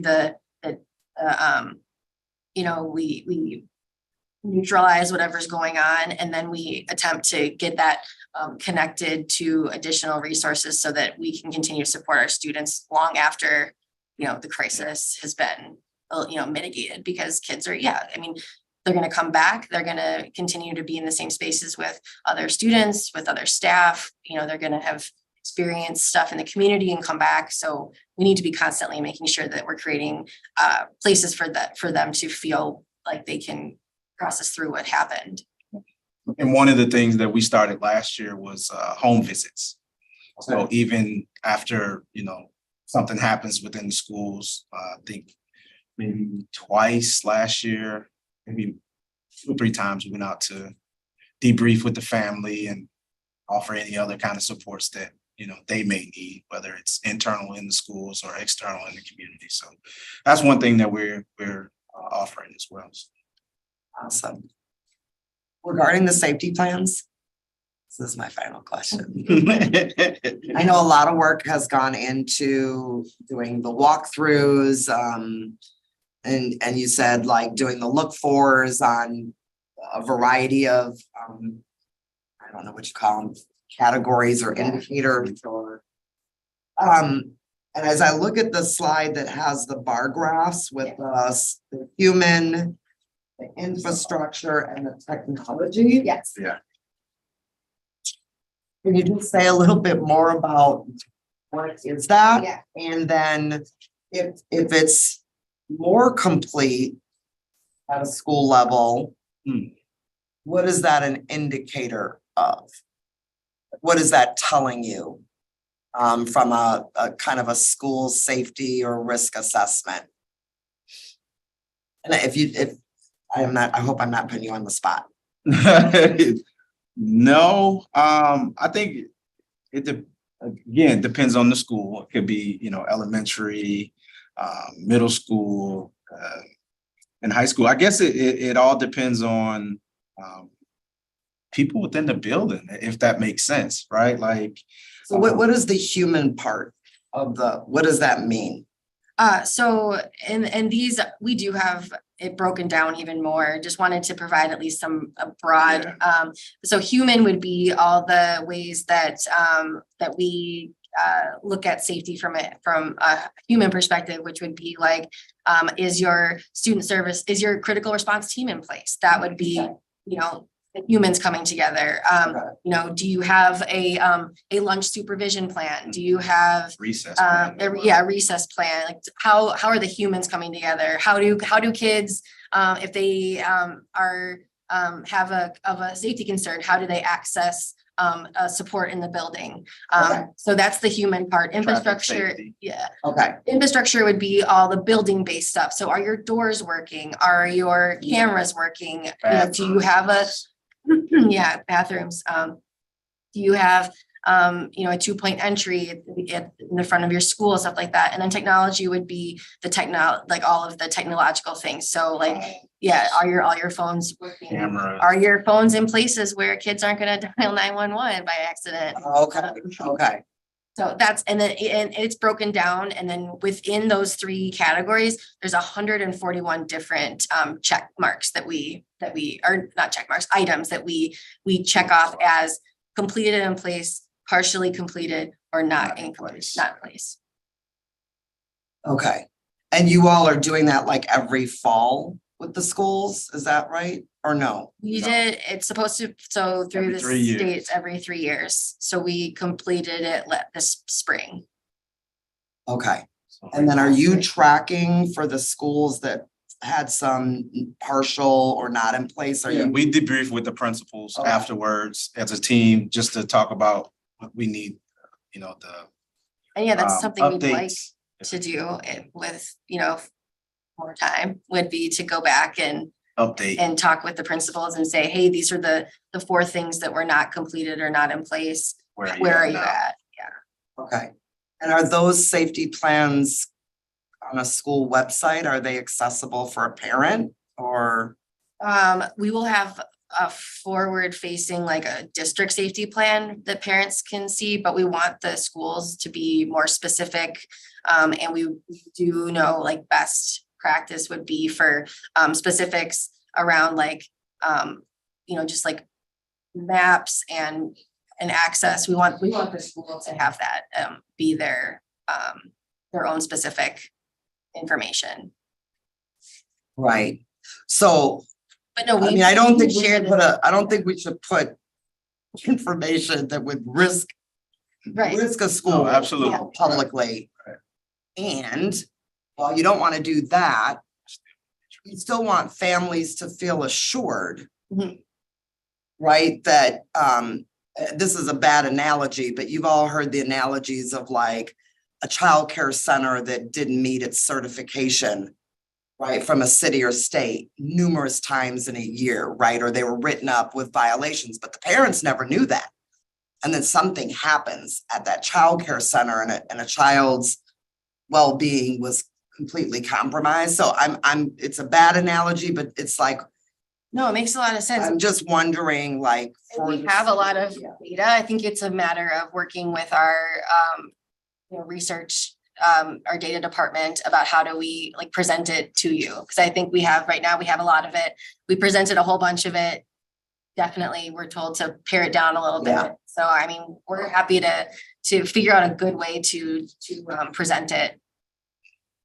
But it exists. It's just a matter of. It's just it's not a forward facing piece that for families to know at this point, Okay. Great. Thank you. Those are all my questions. Okay, I'm just gonna sort of build on that. I think that's a really good point, though, is you have things to put school safety teams in place, critical response teams. How do we communicate that out by schools so that the families in those schools know that we have these plans in place? I think that's the point that Board Member Nichols was making, is that it's not only important for us to do the work, it's important for us to communicate to families and to staff that we're doing the work. Does that make sense? It does. Yeah, we would love to work with like communication. Oh, go ahead. Sorry. Yes, a nuance between them. And I think Board Member Nichols said it, yes, we want to always talk about what we're doing to ensure that they're safe, but at the same time too, we don't want to put it in the hands of someone who may, when you look at all the things that's happening around schools and safety issues, they actually knew maps and they knew different places. When you look at what happened and down in Florida, right, there was clear evidence, person knew and understood, and in other places too, where the weak spots are, even down to who's taking breaks when. So we want to put it out, we want to be careful not to over communicate, to put ourselves in an at-risk situation, talking to our families. I get it. At the same time, I just want to, let's talk through that more. Well, yeah, just to clarify, I'm suggesting that we communicate to families that we have processes in place, that we are following, that we are required to update these plans every 3 years.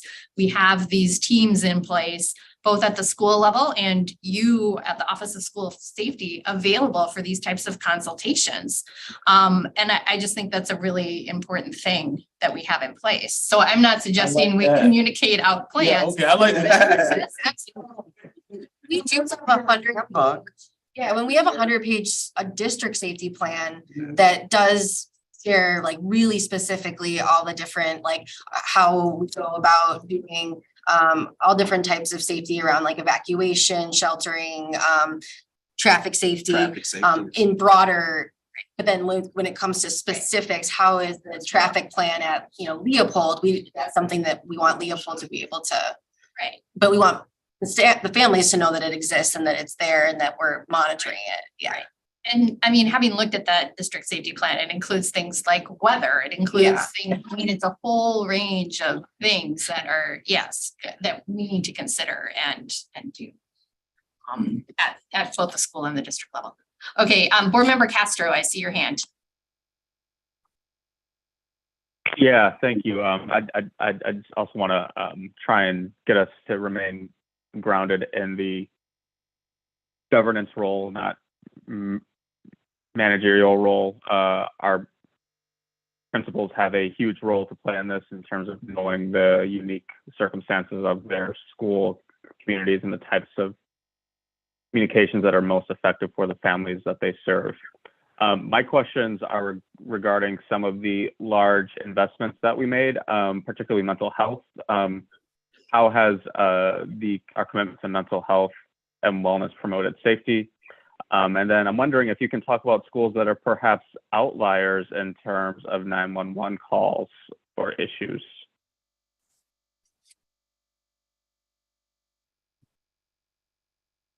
What was the first question? Sorry. Oh, Investments in mental health. Investments in mental health. And so our Office of School Safety works really closely with the Office of Student and Staff Support, but we wouldn't directly be able to talk about that. I mean, I would like to say being a former school social worker and having a license in social work, I could speak to it, but not specifically enough that I would, I want Dr. Esser and her team to be here to talk through that. And it's funny. And she appears. It's magic. I'll be really brief. Excuse me. Mostly because I can't talk. we have made considerable investments, as Savion referenced, upwards of $6 million just on ESSER in our mental health work. And with everything that we are doing in the mental health realm, we are thinking about what our scholars need and what our schools need, both to be safe physically, but also emotionally and socially as well. And so in many respects, everything that we're doing in our mental health work is really to find that root of student need, whether it's a group of students or an individual student, and target interventions accordingly.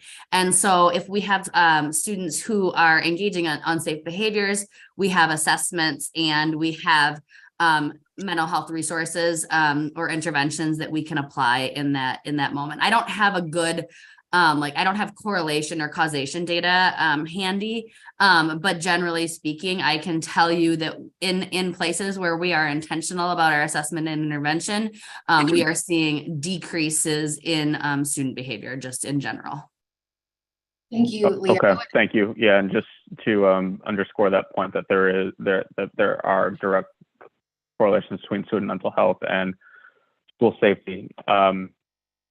And then the final two questions are, when you look at the data, are there any and you disaggregate it, are there schools that are perhaps doing that have less 911 calls? And then have we improved our training regarding mandatory reporting? As far as the 911 calls, I think it's random. I don't think we have any schools that's leading. Okay. I think we could probably look at, we don't have that data, I think right now. I think what you're asking is, are there outliers, ones that have called 911 a lot, or ones that have not called 911 at all, maybe? Or is that what you're kind of, yeah, so I think we'd have to look at that. Nothing that like pops out at either one of us. And then I just wanted to go back to add with Dr. Esser, that slide that I talked about, the school-based critical response teams. It is crucial that our student services staff, which are our psychs, our social workers, our counselors, our nurses, people that are our mental health professionals that we employ in our buildings, that they're part of those critical response teams. So right from the start, when we deal with a safety situation, we're dealing with it from a mental health perspective, from a mental health lens. We're immediately involving our student services staff along with our administration or our administrators. So I just think that that's important to know too. While I can't speak to the specifics around what Dr. Esser was able to speak to, I just think it's really important to know how crucial our student services staff in our buildings are to the safety of students, because they're part of that initial assessment around critical incidents. And then mandated reporting. I think we have made some major strides in how we do mandatory reporting. We work really closely with Dane County and the CPS. I along with two people from Dr. Esser's department, meet regularly with Dane County to talk through how we're collaborating around making sure that we're really understanding what the state statute around child abuse and neglect is, that we're not over reporting, that we're really working collaboratively to figure out what is actually needed for students and their families. And that doesn't necessarily mean that a report needs to be made. And I think also around mandatory reporting of threats of school violence, we are really utilizing our office to be that opportunity when there's not an imminent threat to pause and to call us, and we will help walk them through the imminency of the threat and determine the level of threat, which then can help determine whether or not they need to or that we collaboratively need to notify or contact 911 because of the threat. So I think our mandated reporting efforts have really improved this year as well. Thank you. Board Member Simkin. Thank you. With your crisis intervention teams having a much more significant role. And incidents are obviously being handled in a different way. I'm wondering, do we have any data on specifically whether the actual number and the severity of incidents are changing using last year as a baseline? I think we can look into that data. I think what we wanted to provide was a higher level overview of kind of seeing the difference. And if you look on the slide that Cedric talked about, that our critical incident reporting is actually up from last year. But we, and again, we would need some more time and opportunity to look through the data, but we feel that that like you're saying, that even though there's more calls to our office, we feel that that they're calling our office more because they're feeling less like they need to call 911, and instead they can call and consult with us. And so we're thinking that that is an opportunity for us to continue to look at how we're utilizing our office to help mitigate some of the situations that don't quite rise to the level of needing that 911 response, but do rise to the level of needing that more collaborative support from the district, that the school needs some additional support to try to figure out next steps. But I think that, you know, it'll definitely be important for us to look at last year's data and continue to look at how things are correlating with this year. But as of our snapshot for October 25th, we had 103 incidents that were reported by October 25th last year. We have 156 that were reported this year. So up by 53 calls. I would love to see that more detailed data that I know you were trying not to inundate us with. Yes, That's really a lot. I'm interested. Yeah, absolutely. And I think there was some talk about more, opportunities to share more data eventually. Okay, that sounds great. And what I'm appreciating about what you're saying is that instead of some of our students having to go through the trauma of the police being called, that we're handling this in-house. In-house, absolutely. Which is really important and certainly an improvement. And I guess what I'm wondering is, if we look at the climate survey from last year, the last data that we have, there's a pretty high number, in my opinion, of both students and staff that indicated that they weren't feeling entirely safe in our schools. And what I'm wondering is, with this approach of having your teams come in, I'm wondering if that is moving the needle on the feeling of safety. And if we have to wait until the end of the year to find that out, or if there can be checkpoints that happen throughout this year to see if there's any sort of correlation. Yeah, Well, I think great idea. Yeah, no, and I also think that based off what we shared today, that in the trainings that we've provided to the schools, it's empowering the school teams, right, to handle things in-house. So a lot of the calls are down, some are, slightly higher, but it's giving them another tool to be able to handle things in-house. So yes.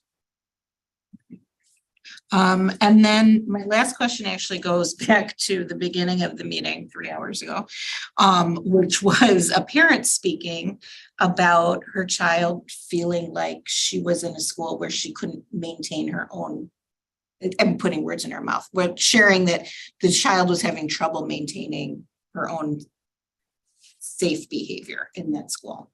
Is any part of what you do or what Dr. Esser's team does to move a student who is in a destructive pattern within one school into another school? Is that part of a district process that we have, or what can parents do and students do when what the student needs is a change of environment? So yes, there is a district process to that. That lives in my house. Okay. So I'm very familiar with the process, and what we do, we take the process, when we take the request, We look at all the factors around it, and we try to find the best placement that meets the needs of the children. And what kind of delay is there for doing that? Is that something that can happen immediately? Are we looking at? Well, it depends on the mitigating factors around it, right? You got to look at everything. You know, whether it be a student with an IEP, whether it be just a student setting not being safe. So you got to really look at it in its totality. So you're looking at both the academic side to it and all the other mitigating factors. Okay. And so, okay, I think you answered my question. Thank you so much. And that's all. Vice President Pearson. Yeah, I want to say thank you all for your presentation. I know you guys were with us at the Safety Wellness Ad Hoc last week, where you answered a lot of really good questions, and I'm glad that you guys had the chance to present, because I know we were also waiting for this presentation as well. I think my question is just around, and I think I forgot my. Actually, I think I forgot my question. It's such a long night. I was waiting. But I think I would say a statement. I know I'm trying to come back, Nisha. I see you trying to come back. I had a really good question, but now it's been a long night for everyone. I guess my statement is just, or actually kind of a question, it could be just about this, like, safety, one being part of not just physical safety, or just emotional safety based off of like what's the external factors that are happening around them or around students or just around us. But it's also how students feel safe, and as far as like what the school environment actually is conducive for them. So for instance, culturally relevant pedagogy, and that can make students feel safe. Having students have a voice in the changes that they want to see with their school, which I think you guys alluded to, about really trying to focus on the individual school and working with the principals to try to create that that environment for students, and having them feel like they can invest their energy and their time, and know that their energy and time and their voice is heard and actually things are done, can also increase, safety, in which we think about safety, right? So I guess for me, the question is always, how are we including student voices in some of the changes that you guys have done and looking to do? Well, to speak on, well, earlier I talked about, first of all, Maya, that was a great question. Appreciate you, board member. We talked about the home visits, right? So when some of the incidents that happen in the schools, not often, and nobody's fault, but the student's voice may be lost, right? So being able to have that time, in their space, in their home with their family to talk about their feelings, right? And I think it's a little more intimate setting. So that was one of the things that we wanted to continue to do. But even when we debrief, Gina talked about us reaching out to the Office of Student and Staff Support.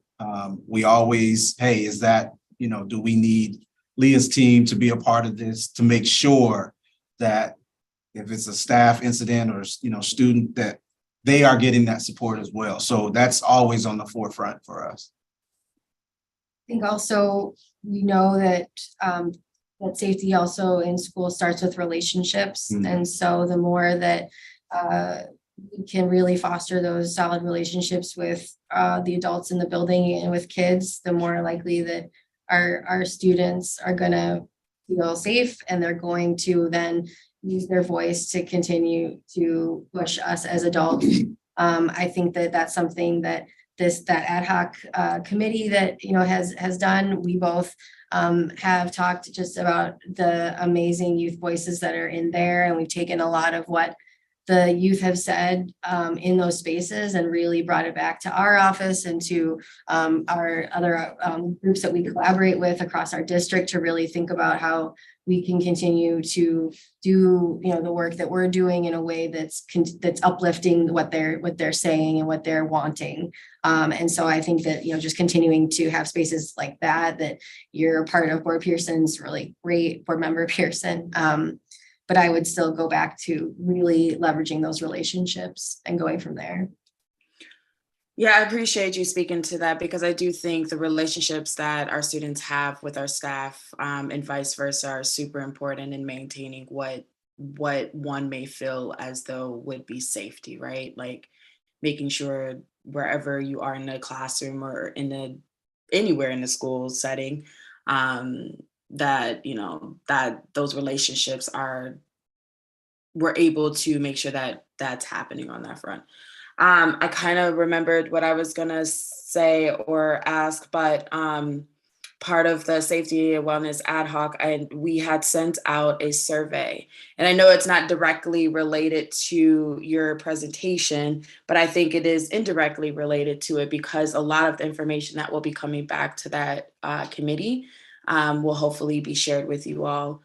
So I just want to put not a shameless plug because it's not really a shameless one. It's just saying, hey, we did send out a survey to all of students and families on what safety and wellness looks like or what you would want it to look like with just 3 concise questions. So please make sure that you guys check your emails for those of you that are watching, and please complete it because it will definitely inform a lot of that voice that we are trying to get input from. So I'll go ahead and turn it over because I see Ali's hand and I think we might have some same question. Thank you. Right, Board President Muldrow. Thank you so much, Board Member Gomez-Schmidt. I want to thank you all for the work you're doing in this presentation. I want to ask specifically about LGBTQ youth. LGBTQ youth are positioned uniquely in schools to be harassed and bullied. That has been a trend for a very long time. The school district in 2017 invested really strategically in welcoming schools at the elementary school level. Do you all have access to any information around reduction of harm or bullying or overall shift in climate related to that investment and welcoming schools? I would say that welcoming schools lives again with Dr. Esser. I don't know if she'll pop back up or not, but we would definitely want to work collaboratively with her. I know that, see, there she is. Sorry, I'm having my video is lagging today for some reason. Ali, I that's a great question. I do not have that data handy at this point, but it's something we can follow back up with. I would greatly appreciate that. 1, because I think that investment was strategic, and 2, because I think there was a lot of support from our overall community for making sure that our schools are welcoming and safe for all students, and particularly our students who have been targeted and harassed. And I also want to acknowledge that the climate for our LGBTQ students, particularly our trans youth, has intensified because of some of the political reality of this moment. And so being aware that self-harm and suicidal ideation are things that we in LGBTQ activism have seen rise during the conversations around denying trans youth access to affirming care or denying trans youth access to sports is something that we want to be aware of and combat proactively in the interests of our young people in order to avoid real tragedies. And Leah, I know you're really aware of what that can mean and look like. And so am I. And I think it's something we want to be mindful of and intentional about. The other question I wanted to ask is similar to Savian's question, although slightly different. When you look at kind of 911 calls, I think we need to know where they're coming from, right? And so we have 53 schools and sites. Is the majority of our 911 calls or our calls to you all coming from the high school level? Are they coming from the middle school level? Are they coming from the elementary school level? How are they distributed throughout the district? I highly doubt that there is an even distribution, given the age range of young people that we work with, and the differences between our schools. And so I'd really like to see that information explained to us to a greater degree. And I know you can't do that in the moment, so that is me saying, hey, let us know and give it to us. And then my last question is about condoms. And we launched a pilot at West High School to distribute free condoms. We are currently living in a state where it's a felony to have an abortion. Part of school safety is making sure our students are well educated. And that means both providing kids with medically accurate, inclusive human growth and development, as well as providing students with resources. It also means that at our elementary school level, making sure that our students have access to language and information to protect themselves and their bodies. We talked a lot about trusted adults. It's a hard thing to bring up, but sometimes trusted adults abuse that trust. And our kids need to know that there's somebody that they can talk to, and they also need to know what is and isn't appropriate for themselves. And so how are we getting that information to our students? How is our holistic approach to school safety, looking at human growth and development, and also making sure our young people from a very early age have the information they need to protect themselves and their bodies and be able to find somebody to talk to if they're violated in any way.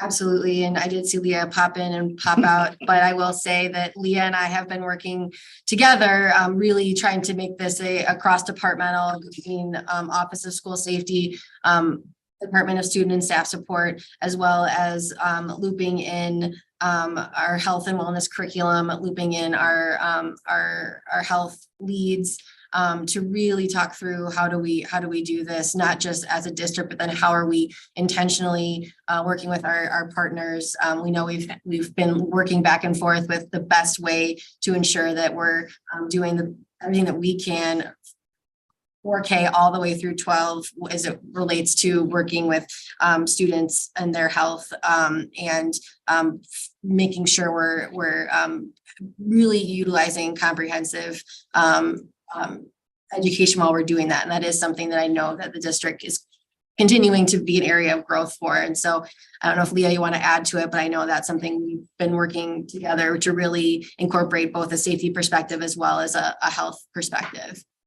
Yeah, I'll just add that as we are thinking about this work, we've scoped out our approach to sexual health and sexual violence really through a multi-tiered lens.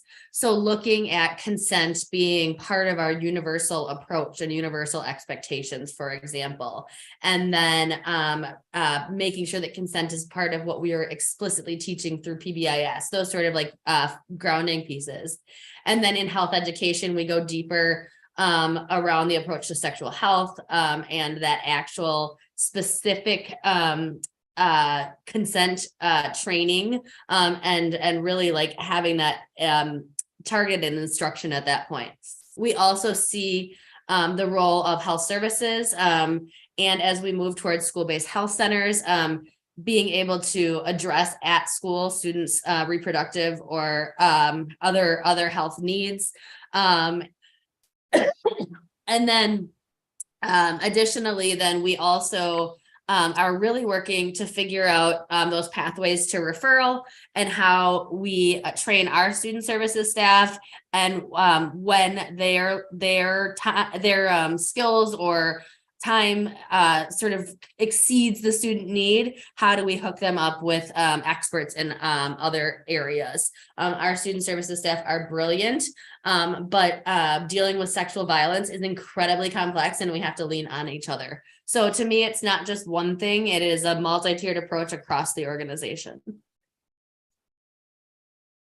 Thank you so much for that response, Leah. That's it for my question. Member Nichols. All right, mine is gonna be quick. The first thing, it's more of a technical question, which is, do you have to do any formal reporting on anything related to Act 143? Or is it literally ensuring that schools have safety plans? And the district has a safety plan? Or is there anything more that's Yes. required under that legislation? Yeah, so it's ensuring that that we have school safety plans, that we have district safety plan, and that that's all getting sent to the Department of Justice to ensure that we have all of that. Okay, And so that gets updated every 3 years. We also are required to make sure that that each of our schools completes drills in the areas of shelter, evacuation, secure lockdown, and hold. So, and we laugh about that too, because we are very, historically, it's like a fire drill, and everyone knows the fire drill, but we really want to kind of shift that to be it's an evacuation drill, because you could evacuate for lots of different reasons, and we want kids and we want staff to start thinking about using these as an all hazards approach to any type of emergency, so that we're not just thinking about it, oh, it's a tornado, or oh, it's a fire. We're actually thinking about it in more broad terms. So but we have to report those yearly to the state as well. okay, thank you for that. The last piece, and I know it's late, so hopefully this is one that's a little bit more personal. There was a pretty significant shift when your office was created. And the both of you came into that office. And I know, Gina, your background is social work. Cedric, you had worked community-based, corrections, and there was a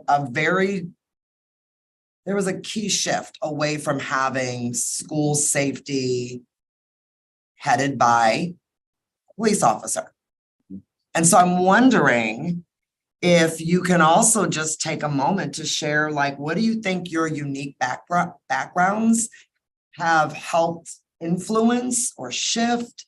Or is there anything that this board could better invest in or support in your office as we're thinking into the future? Because I know that there was a purposeful kind of reculturing of the way that we talk about school safety and who leads that work, which is you. So I'm just curious. Well, I'll start with my background is also in corrections. I spent 11 years as a correctional sergeant in Oak Hill, so I have the security. I also worked at Dane County Human Services as a program leader. I worked with 18 to 25-year-old males and females, matching them with resources, anywhere from mental health, education, home, housing, employment. So that's my background. But I grew up in Madison. Right, I graduated from Madison West in '95. Very active in the community. So I feel that this was a good fit for me. I know one of the things that interested me was the fact that they were going away from police officer heading this department to change and shift. And so, I was interested in it. And with my background, I felt, hey, why not? Let's give this a shot. I know the school district, I know the community, I know the people, I've done the work. So so that's what brought me here to that. Anything that you feel like could be a future investment or something for the board to know around? Yeah, we like to grow our department. We like to grow our department, definitely, for sure. We talk about it all the time. Right now, of course, it's just Gina and I, but we definitely would like to grow the department. Cedric? I would second that. I think that it is really rewarding, and I don't want to speak for you, but I really I love doing the work, and it's a lot of work. Especially we want to do it intentionally and strategically with all 53 of our schools, as well as our MSCR sites that we're working with as well. So just the two of us, it gets to be a little challenging. So yeah, thinking about how to grow this office, how to get additional clerical support, stuff like that would be great. But as far as my background, from school social work, started off at Toki Middle School here in MMSD, and spent a lot of time just realizing how important mental health was. I could provide, resources around, food and help with housing and work with families. But if their mental health, was not being supported as well, it was not something that was going to be sustainable. And so I really focused on how do I move from, community-based social work to utilizing mental health in my practice. I left the district. I went and got my license in clinical social work, came back. I continued to just be really interested in and grow in the area of crisis response, really working with students and families. I worked in the crisis unit with Journey Mental Health for a while also working at Toki, as well as in the district to work with people who are experiencing acute mental health crisis. And a lot of that corresponded to safety. A lot of it corresponded to not having basic needs met. It was always a combination, of person and their environment. And so I really felt that background for me really pushed me into really wanting to work in the area of safety, because as we've talked about a lot, that what's foundational of safety is feeling that sense of belonging, having those relationships, the climate that you're experiencing at your building, at your school, those welcoming practices, whether, however you identify, especially our LGBTQ students, our students of color, our students with disabilities, like how are we making sure that all of those students are feeling safe, and what do we need to do that? And I think that foundationally, we're obviously a school district, and that's important, is that we're educating our students, but they can't learn if they're not safe. And so really using that as a foundation for the work is kind of what's kept me drawn to this area. I'd say the last thing that I really enjoy is a strategic shift, into really helping schools assess situations. So instead of responding to situations, they're assessing them. And so that's been a big thing for both of us, is really, instead of just you're faced with this, so you're going to do this. It's you're faced with this, so let's assess what's going on and determine what needs to happen next. And so that's a conscious shift. And I think that is another shift kind of from that police mindset to more of that school-based mindset of where it's not if this happens, then we have to respond with this type of punishment or this type of reaction. It's how can we assess the situation, determine what needs to happen next. And I'm sorry, I do want to add something also. I appreciate that question so much, I really do. But I also want to say or add that for us to continue to do this work, we also would like to know what the board feels about safety and security. As far as what are you looking for, right? What do you think is important? So that actually helps us push the work as well. But I think that's a very important question that I know as well. So if that's okay, we don't have to do it tonight. Trust me. Yeah, I go about tonight. 8:30. But Yeah, I just appreciate that. appreciate both of you taking some time to just elaborate about your own personal connections to the work and the wealth of experience that you bring to the roles. And as you were talking, my first question to you tonight was, why is 911 calls or non-emergency calls an important data piece to track? And then now circling back, I'm thinking about well, actually, as we have shifted away, it is a good data point. I wasn't saying that it wasn't a good data point. I was just curious, why that data point? But it's a good one. Actually, as you have kind of re-established the office, and then being able to see that over time, I think will be a nice indicator of how you all are influencing and supporting schools. Thank you. Thank you. Well, thank you again for the presentation tonight. I just have one quick comment question. it's getting late. So my sort of wondering and question is that we have these school safety teams in our schools. Each school has one. They also have a critical response team, and they sometimes overlap, sometimes not. But the school safety team is supposed to be much more proactive in how they're looking at safety in the school, probably getting at the perception of, you know, how families and staff and students are experiencing their school too. If there are parents or staff or students who are not feeling safe at their school, what is the process for them to communicate that? Who do they go to? Who do they communicate with? Does that start at the teacher? Does the school safety team ever get that information so that they can kind of problem solve around sort of what's going on at the school level and communicate that to parents? So Yeah, I mean, I would say for individual situations, it's definitely best to go like through where the parent feels, again, back to those relationships. So if it's with the classroom teacher, if it's with the school counselor, if it's with the principal, you know, and we don't want necessarily for those specific concerns to be, you know, brought to an entire safety team. If they're specific, we always want to balance that confidentiality of information sharing and make sure families, you know, don't necessarily, you know, they can get their needs met without necessarily sharing additional things if they don't want that shared, because that's always, you know, we want to make sure that we're balancing that.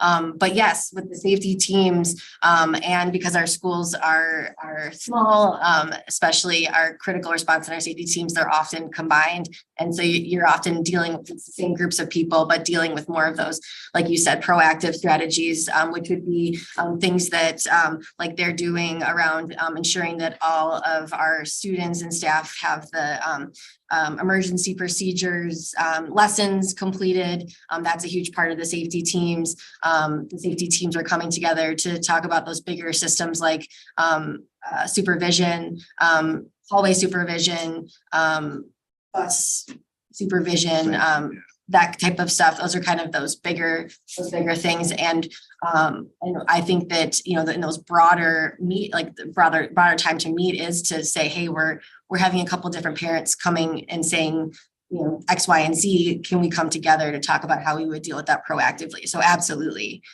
Just, you know, I think again, a broader, higher level overview of what's going on for the schools. Yeah. Okay, thanks. And then just like Board Member Nichols mentioned earlier, if we have these safety walkthroughs that happened and they're partially complete or not complete items, I guess I would just really encourage you to find a loop back mechanism so that you can check in to see either what support or what resources schools may need to come all the way up to, you know, complete for those safety plans that they're trying to do. So absolutely. Great. All right, well, thank you so much. Really appreciate your time and look forward to working with you. I appreciate your question back to Board Member Nichols about what the board would like to see as we continue this conversation and what you need from the board. So Dr. Jenkins, do you have any wrap-up comments? I just want to thank them, and I just continue to say we continue to see all these great things. And I don't want to put a damper on the night, but remember, we have to be very strategic over the next few months in trying to balance our budget that we're going to put forth. We have some priorities, I think serious priorities that we're going to have to look at. And I think we're all going to have to work on them together. So we have a commitment, everything we're going green. I think that's very serious. I think this is serious. This is my comment of doing what's right and what's right. And I'm back to the 0% and 0%. So, but it's a reality. All right. With that, I will. With that, great job. Thank you again for joining us tonight. With that, I will entertain a motion to adjourn. So moved. Okay, and do I have a second? All right. Oh, and Board Member Pearson seconding too. All right. With that, we are adjourned. Thank you so much and have a good evening.